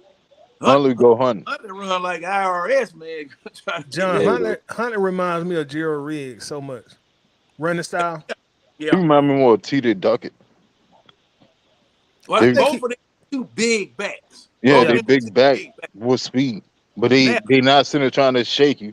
They yeah, can they shake just you, they but they just don't. coming straight either head up. Either I'm gonna beat you or you can beat me. It's one to two, Mm-hmm. Hey, and I hey, love that. I love that. To be honest, if it was me, I would start Huntley. Have Huntley have like 3 curves just to sit there and soften up the defense. Bring in Cordell Patterson, and then bring in Algier. Mm-hmm. That's the way I would do it. like Because ain't it Cordell Patterson give you that scat back with power. right? So Big playability too. yeah, you see what I'm saying. So if I'm sitting there running 230 pounds down your throat 3 times, I don't want to hit that no more. Fourth quarter, Then you I gonna come think right twice. behind it with another 229, and then I come right behind that with another 232. hey, man. Hey, bring the diesel trucks. Yeah, Mm-hmm. I Yeah, mean, if we're gonna run the ball, run the ball. I have yeah. no I have no issue with what we're doing on offense. I think the rotation could be different, but what we doing on offense is effective. Well, let me ask you this, Winston. When you say you think the rotation could be different, what do you mean specifically? I would start Huntley. To be You would honest, start Huntley I would start Huntley, over but Patterson? it not in the point of him being the starter, but I would start him and go straight at him. I'm going straight down the gut, right between the guard and center, 2, 3 times. I'm gonna get what I'm gonna get from that. I'm bringing in Patterson. Cause Either he gonna break one or he gonna run somebody over anyway. Then I'm bringing in Algier, and Algier is a well-rounded player. He can give me pass pro, or he can give me yard, and I would keep that rotation going. now That's the way I would line the rotation up, personally. I got a question for you three, if you don't mind, Taddy. I got a question. Go ahead, John. Be my guest. That man, beside Jake Matthews today, Chuma how Edoga. do you think that was a factor in our running game and our passing game working. Because see, who was that played last week right beside Jake Matthews? Kobe Was Gossett, it Kobe Goss? Yeah, and he thank was you. horrible. Man, that Joker was He letting was everybody terrible. move his free. But see that, and see, thing is, I noticed a difference that okay, there wasn't that much pressure coming in, that he was handling his business beside Jake Matthews today versus Kobe Gossett Thursday, and who was it Sunday? Was it Kobe Gossett again Sunday? That previous Uh, Was um, Wilkinson still playing at No, the time? Wilkins was still on IR. he was He's AI. still on. Okay, so who was it? Was it I think it was Johnson. It had to be Oh Gossett then. no, it was Mayfield. It might yeah, have been No, Mayfield. not Mayfield. Mayfield ain't played this year yet. Yeah, Mayfield ain't been back yet. Mayfield was It back. was probably He was Gossett. active. I don't know if he played. I didn't look. I didn't look. But but I know I see, think he's it was back. I Gossett know both. he's I active. think He it was practiced Gossett all both week. days. I think it but see, was Gossett. It was but Gossett. see, Sunday and Thursday, that spot right there was letting everybody in. Yep. That spot right there was letting everybody in. You couldn't run that way. You couldn't pass block that way. Now, I think they just picked this dude up this week. The man that's there right now, they just picked him up this week. No, they picked him up at the beginning of the season. Adoga been there. It might have been Ryan Newsom. Now, or either they were giving him work, because I posted his picture up earlier this week. No, you know what? You're absolutely right, because he said that they were giving him work at that Yeah. tackle at that spot this Yeah. week. Yeah. But had he played? I didn't see him. He hadn't played this year, right? No, Adoga hadn't played. Okay, Adoga hadn't played. He was supposed to be the backup left tackle, Who? okay, but okay, they okay. lost. Think about it. They lost Elijah Wilkinson, and then Gossett was so bad. Mayfield came back off of IR this week, but you see what happened. See, he ain't coming in there. But they said just put Adoga in there. Why had Mayfield been back though? He been hurt. That long? Yes, he was on IR for most of the season. They just brought him off last week, designated to return. I saw that Mhm. Monday and Tuesday on the Yeah, website. yeah. Okay, o- All right, okay. Yep. let me ask y'all. I want to ask y'all a couple questions about the offensive line since we're talking about that. Come on. Caleb McGarry. He will be. We didn't pick up his fifth year option. Obviously, he will be a free agent at season's end. My question to you, gentlemen: do you let Caleb walk and you go draft you another right tackle, or you go play in free agency and see if you can get one, or if you're a front knowing Arthur Smith, are you impressed by him having somewhat of a breakout year?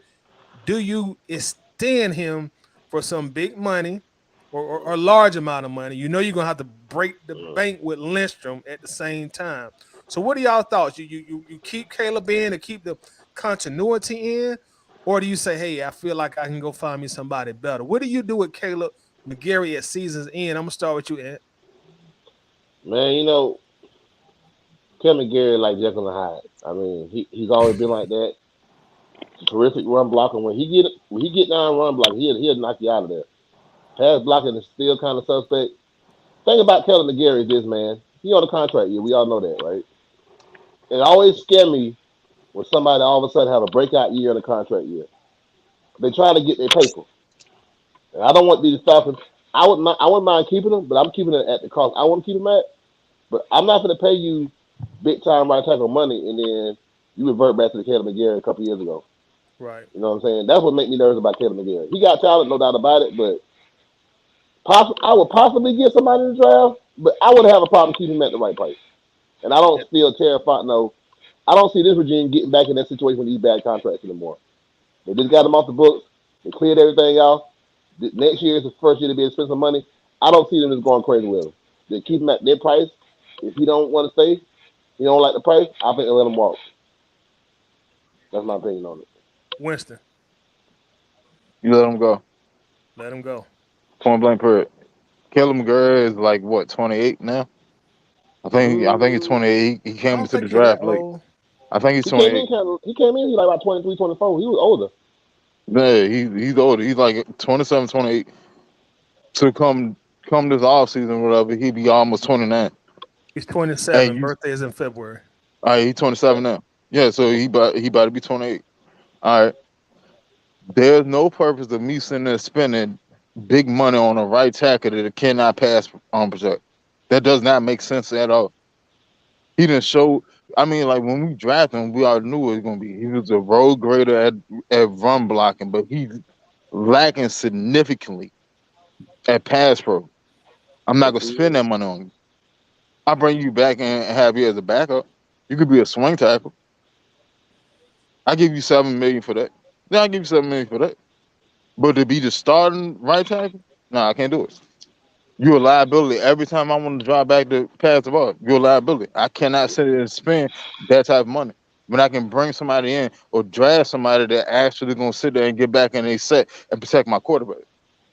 Everybody talk about Mariota is so bad, but the hell, that man got pressure in his face every time he dropped back. Hell, the first play action pass that we had today, pressure straight up on him from the left guard and from the right tackle, and they were chasing his ass. I'm not gonna send this man. I'm not gonna give you that money. What I'm gonna get? That's a charity event. I'm not giving you that. He said, share that thing, bro. That's funny. John, Man, I'm kind of torn, and my question is, if you go and draft one, can you guarantee that they will be at least a run block? Because and Tide, I'm kind of like you. I kind of like the guy because I'm glad his oil pump working pretty good. He ain't had no heart problems and stuff like that. And plus the fact, just like my man said, this is a contract year, and look like that Joker done turned into Bane from Batman. He's really gotten way bigger than what he was. Yeah, he did. That might be a because of the lot. year coming up. But and see, that's my only question. That's my only question, because see, that means you will have to draft somebody or bring somebody in at free agent. And do you bring free agent right tackles in? I mean, do you bring those in, or do you draft those and groom those? And that's the only question I have. And there was something that the Falcons was doing in the beginning of the season, the very first game, where I really got impressed with this offensive line, where they would move Caleb McGarry. They would set up 5 down linemen, then they would move McGarry over to the other side and run an unbalanced line. Yeah. Now, I haven't seen that since game 2 or 3 this year. So in being able to do that, that tells me that you can overcome to a certain extent some of the things that he's not good at. Because truth be told, Jake Matthews get walked around too on Yes, that he do. left side. Sometimes he do. Sometimes You he know, do. Exactly. Without. and see, I never have been a Jake Matthews fan, because after that Super Bowl where the man just pushed him on into the backfield on that last possession we had prior to overtime, I didn't and got the holding call. I thought that he was overrated anyway, but he's serviceable. Yeah, he's He's very solid. serviceable. He's He definitely serviceable. solid. He definitely a solid left tackle. I Yeah. mean, Yeah. he ain't So, never been a star to you me, but he's And solid. I think like, sometimes Jay have to do double duty because we just had so many problems at that guard that he sits next to. You know what I mean? yeah, yeah. Because see, man, you've had nothing there. I mean, Right. For Nothing. years. nothing there. To be honest, I think a good move that we should do is take McGarry, put him at left guard, so everything is right there in front of him. He don't have to sit there and do a whole bunch of moving. That will protect him and his past proficiency. If we move him to left guard, that'll show up that, and we be able to run on the left side, because we don't really get too much off the left side when we run the ball.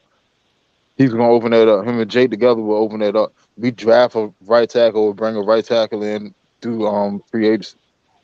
Do you think Caleb has the agility to play guard? And yeah, Because I mean, Because you he's a let more me just point. let me just say this real quick. Because in Arthur Smith's offense, as we saw all day today, them They're guards got to going get out for. and pull. They got to Yeah. Yes, they pull. do. Yes, they See, do. all right. And the zone Caleb blocking scheme, McGarry. they got to Caleb pull. Got to Caleb pull. McGarry is more like Tyler Algier. Neither one of them have great start off speed, but when they get their speed up and going, they good to go. It's about maximizing and getting to what you can get out of the player. So if he's at left guard and he pulling, he's good. He's good. Him Mm. just immediately having to drop back on a step set to protect, he's not gonna be able to do that because he don't have it. He don't have the agility to do that. But open your hips to go take off down the line, he good. All right. Yeah, Well, speak. yeah. Mm. Go ahead, boss. That question got me kind of got me thinking. All right. Well, speaking of that left guard position, that leads us into Jalen Mayfield. Do you give this guy another opportunity at significant playing time? We got to keep in mind that's a third round pick. You don't want to give up on him too fast. Like, do y'all feel like he will be able to get himself back and get some meaningful playing time as far as Mayfield goes? And I want to Um, say this before you answer. Keep in mind that this line looks totally different with this quarterback in this scheme than it did last year. So, playing devil's Oh advocate, shit! maybe Mayfield caught a raw deal as a rookie. What are y'all thoughts? um, he did catch a raw deal as a rookie. Never been a left guard, and they just threw him out there. You know what I'm saying? That was hard for him. But at the same time, you an NFL player, and it's something you got to see, in my opinion. He was horrible last year. Like I know he hadn't never played left guard before, but dude, like some of the games he was just and Matt Ryan. I mean, stuff we talked about him, like he was getting roasted, and most of the time he was getting roasted off his side. Like he was, man, Jalen Mayfield was abject disaster last year, and I think with another year of you know, I think him sitting down and getting hurt, unfortunately, I don't want to see him hurt. That probably helped him out, get his body back in shape. But I mean, in preseason, it looked like he was in shape for preseason, and he got hurt. I think they would probably put him at. I would try him back at right tackle. If you say you're not gonna keep Caleb McGarry, put him back in the position he played in college, and then Exactly. bring another left guard in. Because he was a tackle in college. He was never a guard. He was always a So tackle. Well, no, yeah, he played guard in college. He he didn't did. play it extensively. He did play Oh, guard in college, okay. but Oh, I mean, being a guard in college and being a guard in the NFL, are two entirely different things. Yeah, true. Fact. way And if you different. play Fact. 3 or 4 seasons at a tackle, and then you play 1 season at a guard because somebody got hurt and you just filled in, there's something Yeah. entirely different. You know what I'm saying? Yeah. So you No got the doubt. man out of his element. No doubt. All right, Shan has a comment. Shan says, "Here are the facts. Huntley has 331 yards on 69 attempts. Algier has 443 yards on 102 attempts this season. Algier only has 112 yards more than Huntley with over 32 more carries. Stop the cap." So Shan says Told you. Huntley deserves the playing time. I told Yeah. you. Yeah. Yeah, I kind of yeah. That's what I was saying. Yeah. Well, like I said, I didn't know the actual figures or whatever, but I know that Huntley, uh, when you start talking about running backs that fall 5 yards, you know, uh, uh, Huntley is the first one I think of because that first, like I said, that first time that he was carrying the ball, I mean, every time that he got the ball, it was positive yardage, 3, 5, 7 yards, something, and in subsequent carries that he's had, it's the same thing. So like I said, I'm thinking that Arthur Smith is putting Algiers out there so that he can give him an opportunity because he was the one they picked versus the man that you put on the practice squad coming out there and really embarrassing you for putting him on the practice squad. Mm-hmm. You know, cause see that's basically what I'm thinking. Because hey, man, come out there and run like that. Yeah, Okay, was that pissed off. that screams bad decision, bad choice. You know, You because gotta look at this too though. Algier only been a running back for 2 years. Yep, it's He was a linebacker. linebacker before that. Mm-hmm. When he first went to BYU, he was a linebacker. He started a linebacker for 2 years. Then he came in. They had an injury at running back. He became the sergeant running back. He ah, had 1,000 yards that year. Then the last year he had like 1,600 and like 12 touchdowns or some shit, or 16 touchdowns. mm, He's mm, just getting to being a running back, so he's still learning the nuance of the position. But at the same time, he's being productive. That's why they showcase him because we actually drafted him. mm, Like you said, John, we actually drafted this man, so we got to showcase him. Because otherwise, if we don't showcase him, then it could be the same thing like we saying with Riddle. Well, we got him, but quote unquote, we don't know what the hell we got. right. So you gotta showcase him. But when he's out there, I mean, he ain't sitting there. He's not putting up AP number, but he's being productive. Oh yeah, he's He pretty being good. productive, and he's Oh, not doing no showstopper shit. At the same time, like when he did the 44-yard run against on his first carry against the Chargers, mm-hmm. that was like the best that we seen of him. But then the rest of the game, he was quiet. Yeah, yeah. You see what I'm saying? But Mm-hmm. at the same time, you gotta look at the small stuff too. You got, hey, is he picking on these blitz assignments? That's the bigger thing. Is he picking on these Yeah. blitz assignments? Is he sitting there running all the decoys that we need him to run in the passing game? Mm-hmm. Yeah, And that he's that doing all that. pass blocking makes a big difference in the NFL, Yeah, man. Yes, it If does. that you man. Coach You told me can a long block, they'll time ago. keep you in there. You don't want to block. You don't want to see the field. Right. You don't No want to doubt block. about You it. don't want to play, son. You don't want to play. Point blank period. I'm not and gonna have you out there and you out there when you want to show up when you getting the ball. No, Let I the need you to quarterback do get his everything else start. for the other 10 people that's out here going hard for you. mm-hmm. That's the whole thing of a team sport. Right. Y'all, let me read this comment from Jonah Simmons, and y'all tell me y'all thoughts, please. Jonah says, if you let Caleb McGarry go, you can put Jalen Mayfield back at right tackle because that's his natural position, and we drafted him as a right tackle. Fellas, do you trust Jalen Mayfield as your right tackle? I think that's what they drafted him for. They drafted him as a right tackle. Never drafted him as a guard. Yeah. True. Would you trust him as So your starter day one next year in 2023?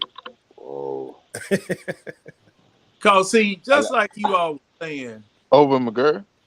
Yeah, if we don't bring McGarry back, if we let him go.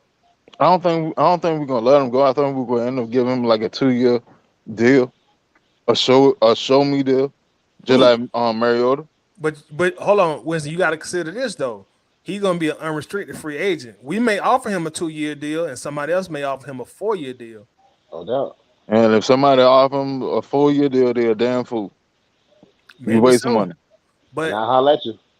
you got to keep in mind when you unrestricted free agent, some other team may see something to him that the Falcons don't see.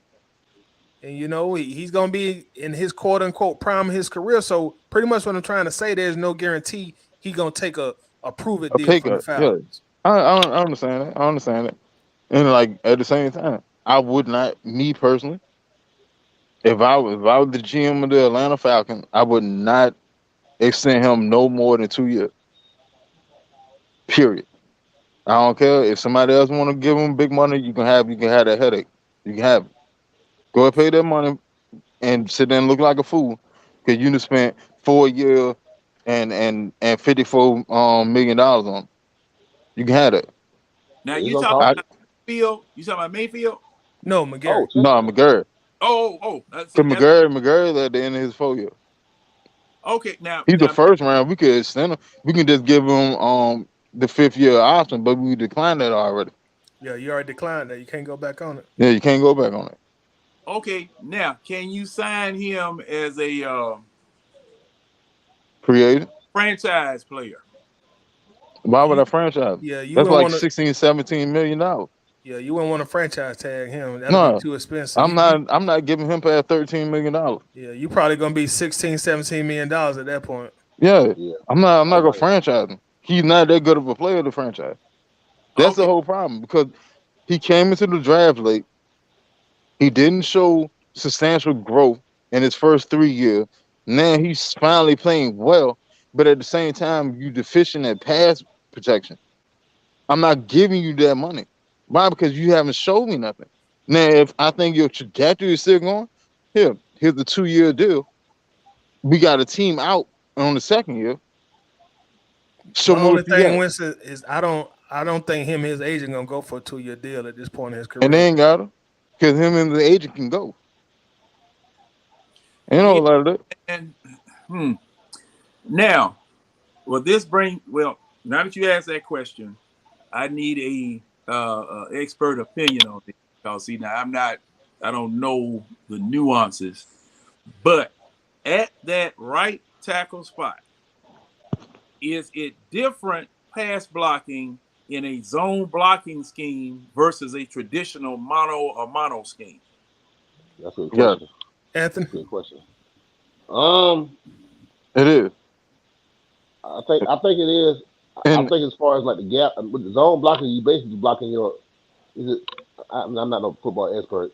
Ain't no zone blocking. You basically blocking the zone where you at on the field. It's not like you going somebody here. You basically blocking a what's it called an angle or something like that. Is that what it is? Yeah, yeah, basically, because and the reason I'm asking that is that we had a lot of offensive linemen back when Ryan and Mike Smith were here that Mm-hmm. were still here when Kyle Shanahan came. They were not linemen that you would use in a zone blocking scheme because they couldn't move. I remember this center. You remember that center, James Stone, we used to have? Oh my God, Yeah, and Lord! James Stone was a stone. yeah. Yeah, that's He what had he was. stone feet. See, but he was a pebble. in the zone blocking scheme, yeah, in the zone blocking scheme, he wasn't no good. He was one of those types of people that instead of flowing, he was, one of those road graders, that would just go straight forward or hold a man up right in his spot or whatever. But the zone blocking scheme that we had, and we still have it now. We're still running that zone blocking scheme now. And I was just wondering that whether on that right end, since you're doing a zone blocking scheme now, Caleb McGarry might not be a fit for that. But as someone else, as tight as you guys said, somebody else may say, hey, I can pick him up and have him do something else. You know, so I'm just wondering because see, I don't really know, how that scheme is in Yeah, the intricacies of the scheme, but I do know that your offensive linemen move more or flow more, and there is more gap control. Yeah, Plus mhm. the fact, and I'm gonna say this, and I'm gonna shut up. The zone blocking scheme is subject, and the weakness in the zone blocking scheme, should I say, are the A gap blitzes on either side of the center. Yeah. Yeah. If you can get there before that person flows over, beeline to the quarterback if you don't have a running back back there. Now I do know Mhm. that. I Mhm. do all know right. that. But you know, but y'all got to tell me. I'm listening. I'm listening. So with the zone blocking, you basically you got 5 areas along the line. All right, each person is in possession of their area. All right, so when a blitz or a stunt or a twist come, they pass it off. So say I'm the left guard and they run a stunt to the left guard. I have my initial man, which is the defensive tackle, and then that second man, I'm gonna push. I'm gonna either push that stunt to the center or to the left tackle, or I'm gonna push my defensive tackle to that man. But I'm in control of my area. That's why the A gap blitz is so effective. Because if Mm, I can run that fast enough, you don't have enough. You don't have enough people to cover it quick enough because you basically putting 3 people on one person because it's on the center. So the center have the nose sack over top of them, and you got 2 blitzers coming on linebacker on either side of them. So who you gonna pick? You see what I'm saying? Yeah. Yeah. So that's why that's effective. So you need a running back to be back to catch one of them. So if my center picks up the defensive tackle and say he pick up the left inside linebacker, my running back should pick up the right inside linebacker. That's how that's supposed to flow. Okay. You see what I'm saying? And then my center take the tackle, push, chip the linebacker, get him out of the way. My running back pick up the other one, and you got a pocket. Okay.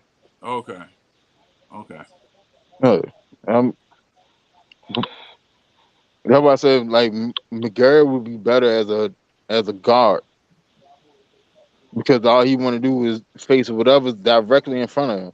He can handle that, but as long as you outside of him or you moving past him, it's an issue. Yeah, because he doesn't.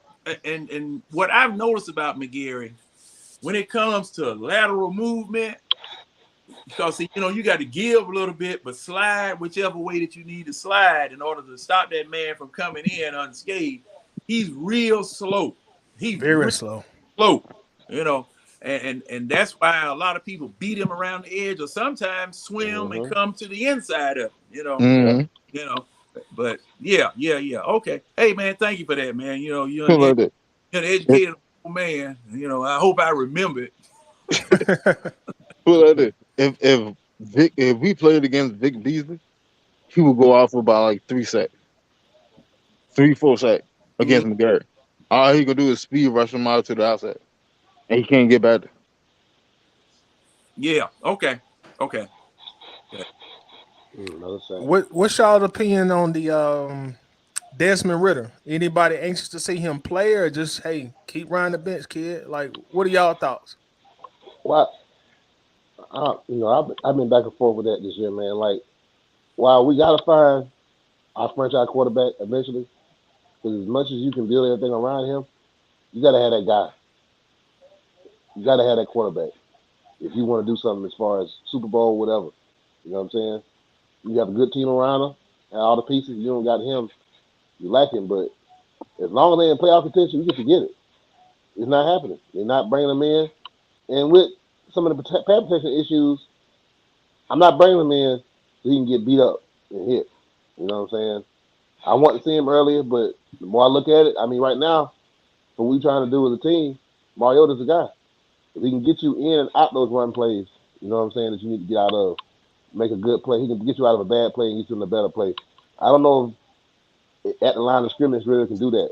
And right now, he's the best quarterback, regardless of the way he frustrates us. Because he have a good game, he have a bad game, but Yep. I'm saying no. Right now, he's the best guy, and he trusts him. So that's what it is. John?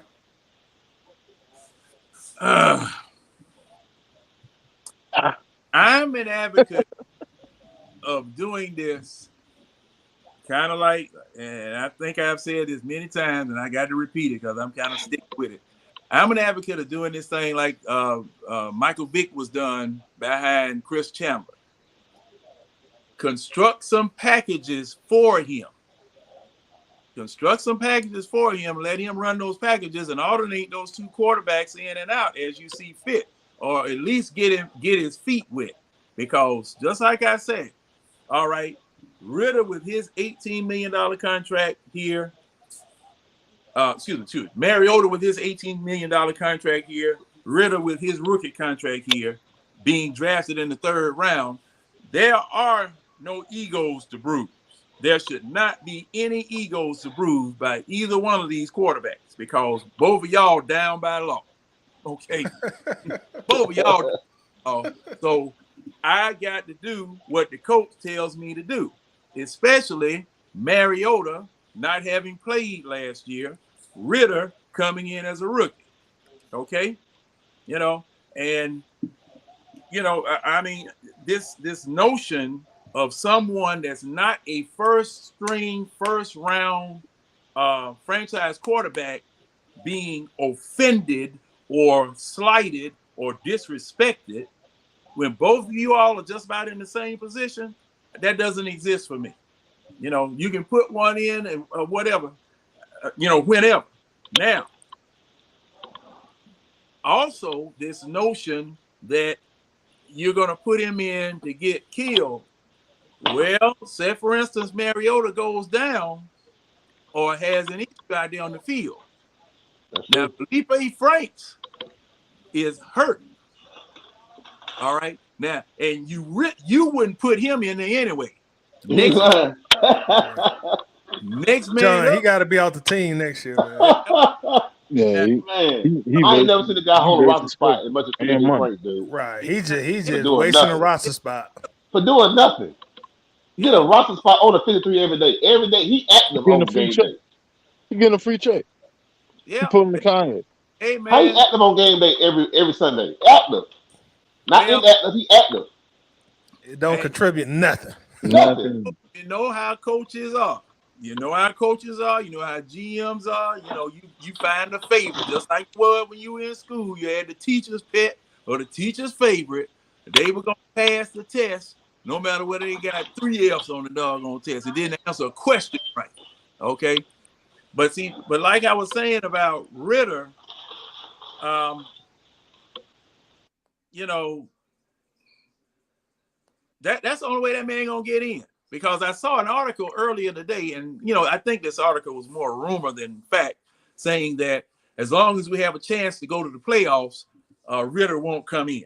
Now I saw that earlier today, so I saw it too, John. But I feel like that's the posted. most logical thing, though, man. Like, as long as you're in the playoff hunt, like, you don't need to really switch that, in my opinion. Yeah, But you go with the girl you brought to the dance. yeah, and I mean, I wouldn't mind seeing Ritter play, but as long as you're hanging around the playoff spot, I don't see coach really putting him in there. I can understand that, but wait a minute. Last week you heard what your coach said. Under no circumstances am I bringing Ritter in. Now that's what the coach said. He called it low hanging fruit. Yeah. He said no. Y'all can all. He said y'all can always. And he all last week he was the enemy of the press all last week. Now he might be the darling today. Because it changed every week. Yeah. So the roller coaster continues. Ritter's not gonna see unless Mariota get hurt. Ritter's not gonna see the field. That's I dead. agree 100%. But Or unless we so far out of playoff contention that it don't even matter then. You're Yeah. trying to see if he got something to work. But It- well, I then, will as long tell as they you wait, this, though. Ritter will be our starting quarterback next year. You think he'll be the you starter? sure about that? I promise you that. I don't know about And that. if he don't Watch play it, this year, watch you it. think he's gonna be the starter? Do the math. All right. Ritter's making what, like 4 or 5 million come next year? Yeah, he If got a that. contract. All right. Yeah, if that. Let me pull him All up. right, Mariota will make 14. Well, he'll make 12, 14 cap it next year. I don't know If about I can spend 18 million on my quarterback room, why would I not do it? This This is year, my thing, Ritter man. is making a base salary of $705,000. Signing bonus. His total contract is only about $4 million. This All my, right, this my, so I'm gonna end up spending what, 15 million on my quarterback room, Which is nothing. which is nothing. So I can yeah. spend that money in other areas. If I have Ritter as my starter next year, they're gonna cut some of Mariota bonuses down, so I don't have to pay him the whole 12 million next year. Well, no, he got 12 million guaranteed. Yeah, he gonna If you pick him up. if you keep him on the roster past a certain day in the spring, he got that guaranteed. Yeah, he got the guarantee. So I'm only spending 13 on my So This my, quarterback room. that's this my my thing, question. so. That's my point. No matter what you spend for quarterbacks, with the 2 quarterbacks that you have right now, say for instance both of them come back, $12 million for a starting quarterback ain't nothing. Super cheap. $4 million Exactly. is better. Exactly. That's why I'm telling y'all. Same thing I said in the last like Ritter and Mariota will be back next year because we All right, got so many holes everywhere else. Yeah, Why am I gonna spend money when I have service or options here? I'm not gonna This, spend money on that. yeah. but are this I you my can are spend you money and build the rest of the team and then figure out my quarterback situation afterward. are Ritter you gonna be the comfortable starter next going into next year though with a offense that can't throw the ball? no. I answer that Well, real quick. This is the year. thing, Ritter, y'all. Ritter can throw the I ball. don't think I don't think a That's lot why I of people say he gonna be understand the it. starter next year. I don't think a lot of people understand it. This is year two, Arthur Smith, right? This is year two here. This year. yeah, If they don't make the playoffs this year, which we don't know, year three, they have to make the playoffs. I agree. So they're gonna do everything in their power next year to get them in the playoffs. They won't have 4 or 5. I go back to Dan Quinn. That's the reason why he stayed so long. He made the Super Bowl the second year. That's not happening here. His first Next year. year they have to make a playoff appearance next year. Or He year won four, he they won the might be up Super Bowl out his of there. first year. They might be up out of there next in year four. So That's next what year they won is the the year to first make year. the playoffs. And yeah. I kind of go along with that because see, as this is double year one. yeah, This this is the second year of year one. One Okay, B. really? 1B. Yeah, this is year 1B, just like y'all saying. Because man, Tidy, just like you said, Matt Ryan had to go in order for this team to progress and uh go No, somewhere else. no The doubt. next chapter. That's Right? why this is a Matt rebuilding Ryan year. This is a had rebuilding to, year right now.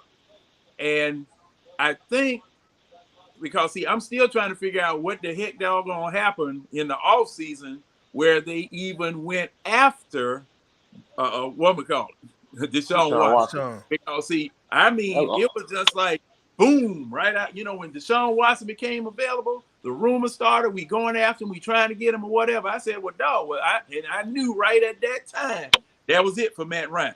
I knew that was Yeah, over with. that was So off the blank though.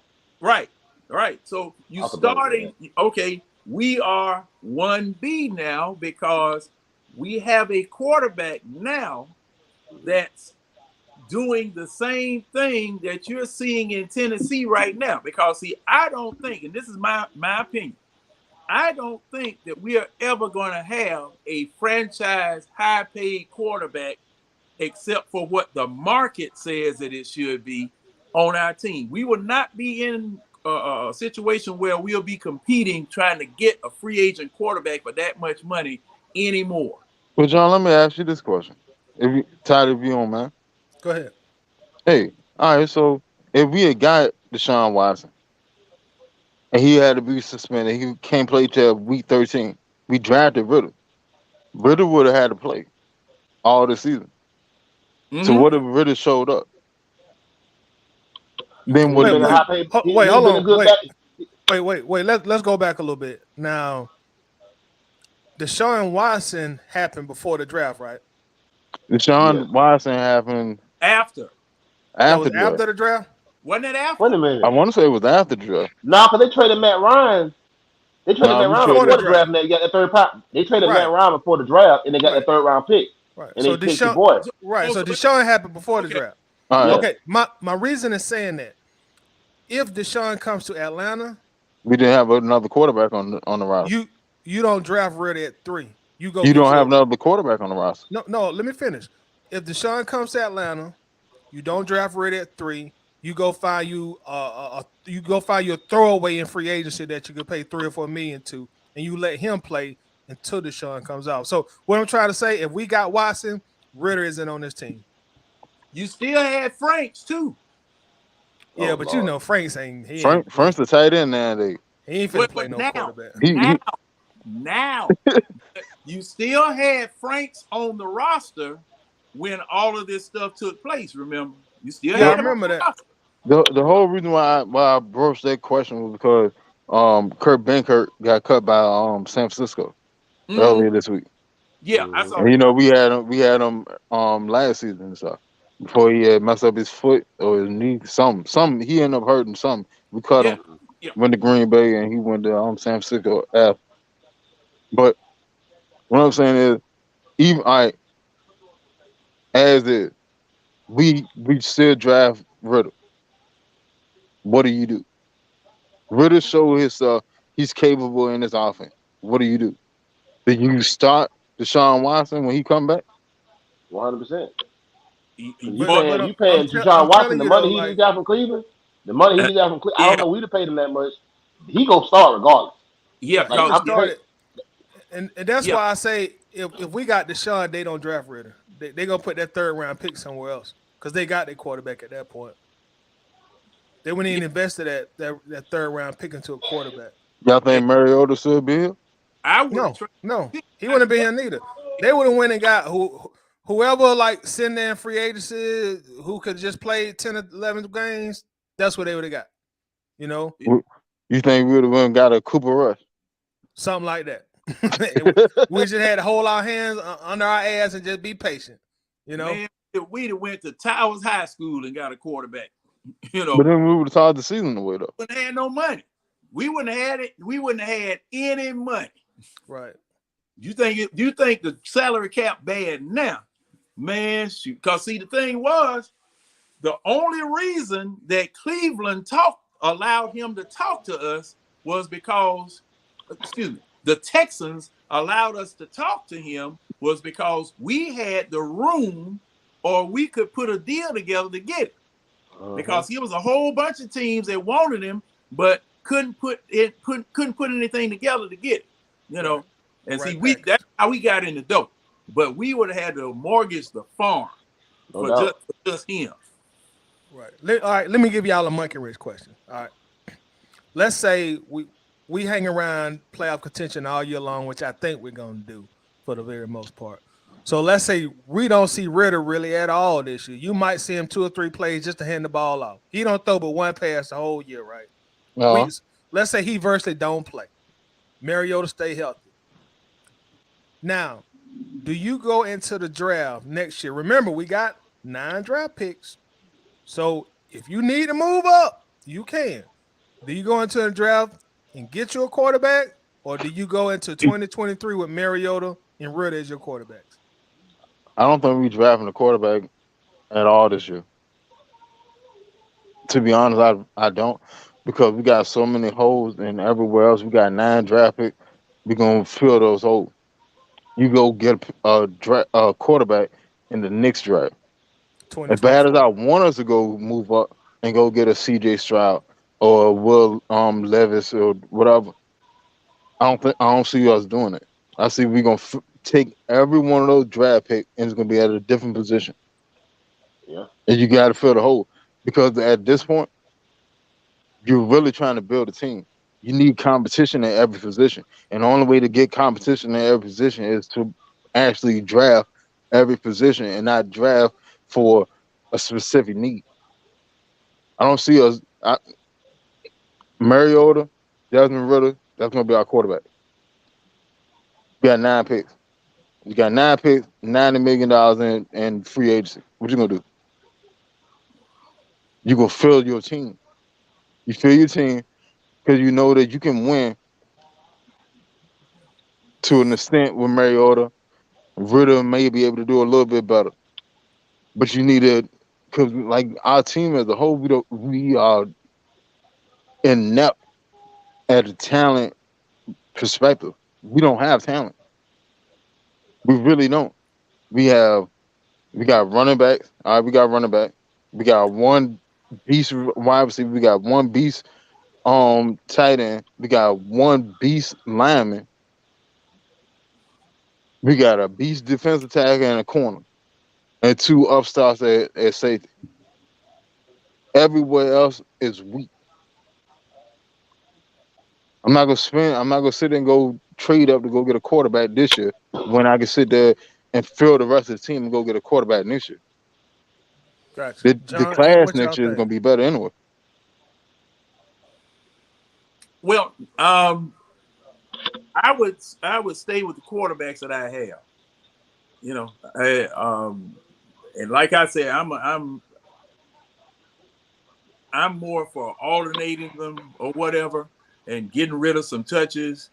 But these two quarterbacks that we have here right now, for the type of offense that Arthur Smith is going to run, you know, keep these two quarterbacks, because you can go and take a look in Pro Football Reference, track the Titans and track what what Mariota did up there, and what what's the name up there is doing. Tannehill Tannehill is doing. And Malik Willis. For those quarterbacks, and the stats and the attempts are identical. Hold on, John. Wait. No. Tannehill was throwing a lot more A whole lot more. Mariota is right now. Take a look. And that man was the wide receiver in college. I'm telling you, John, I looked at it already. Tannehill was averaging like 30 on pass attempts. Tannehill was averaging 30 pass attempts a game, and Mariota's averaging about 21, 22, depending on what the average is right now the last two games. Okay, now, as far as the yardage that they were getting also. Tannehill was getting way more yardage. Yeah. I'm going to have to take a look at that, because Tannehill was pushing the ball on the field.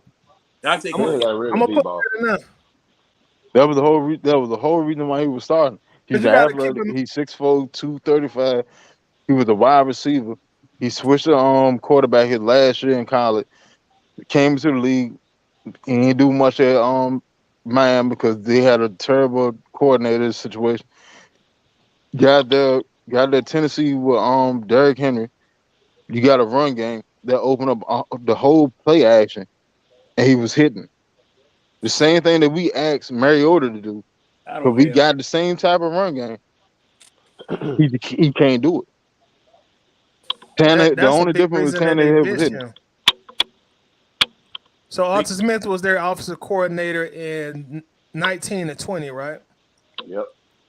19. I want to say.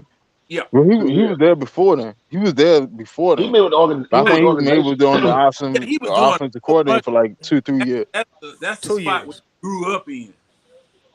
But he was a quarterback in 19 and 20, as far as calling the plays. Yep. Yeah. Because I know that year that they went to the playoffs and got to the AFC Championship. They went twice. Tannehill. Let me find this. I got to find it because I they remember went twice. Tannehill was averaging like 30 attempts. Yeah, he was averaging 30, and Mariota's like 200 something yards. 22 attempts right now. He was averaging like 30 something attempts. He was putting on like 200 something yards, and like 2 touchdowns and a pick. That what made the offense click like that. Yeah, I'm gonna take a look at that. But like I said, what you're seeing here, or what you see in Tennessee, that's what Mike Vrabel wanted in Tennessee. Because I think he became. Let's see, Mike Vrabel been the head coach for 2 years. No, this is third year. Correction, this is third year. He came in 19. So he went to the play. He went to that championship game in his first or second year, was it? First year. Against New England. What it against New England? I want to say. Yeah. I think that was the last Super Bowl that Brady won, right? No. No. That was the last one he won. Hold on. Brady been in Tampa Bay for 3 years. So Vrabel, I want to say Vrabel came the year that Brady left. So he came in 19. Yeah, that's right. Because somebody else went. Who that went to the Super Bowl? Was that Kansas City went that year? That was Kansas City and Tampa Bay. Nah. No, San Francisco. No, I want to say Philly. That was your Philly one. No, Philly beat the Patriots. Tom Brady had like 500 yards a game and lost. Yeah. Kansas City. Let's see. Kansas City. They've been to 2 Super Bowls in the past 3 years. They beat the 49ers. They lost to Tampa Bay. No. That was when Kansas City won. Because they beat the 49ers. Kansas City won in 2020. Yeah. They beat the 49ers. And then they lost to Tampa Bay the next year. Who it was that they played in that championship game? Which year? They beat Tennessee. The year Kansas City went to the Super Bowl, I think the year they won it, they beat Tennessee. They beat Tennessee in the AFC Championship. Yep. They played. What year was that? That was 20. No, they played Tampa Bay. Yeah, they played Tampa Bay in 2020. Yeah, that's right. They Yeah. lost to Tampa Bay. Kansas They City lost. won. No, that was 2019.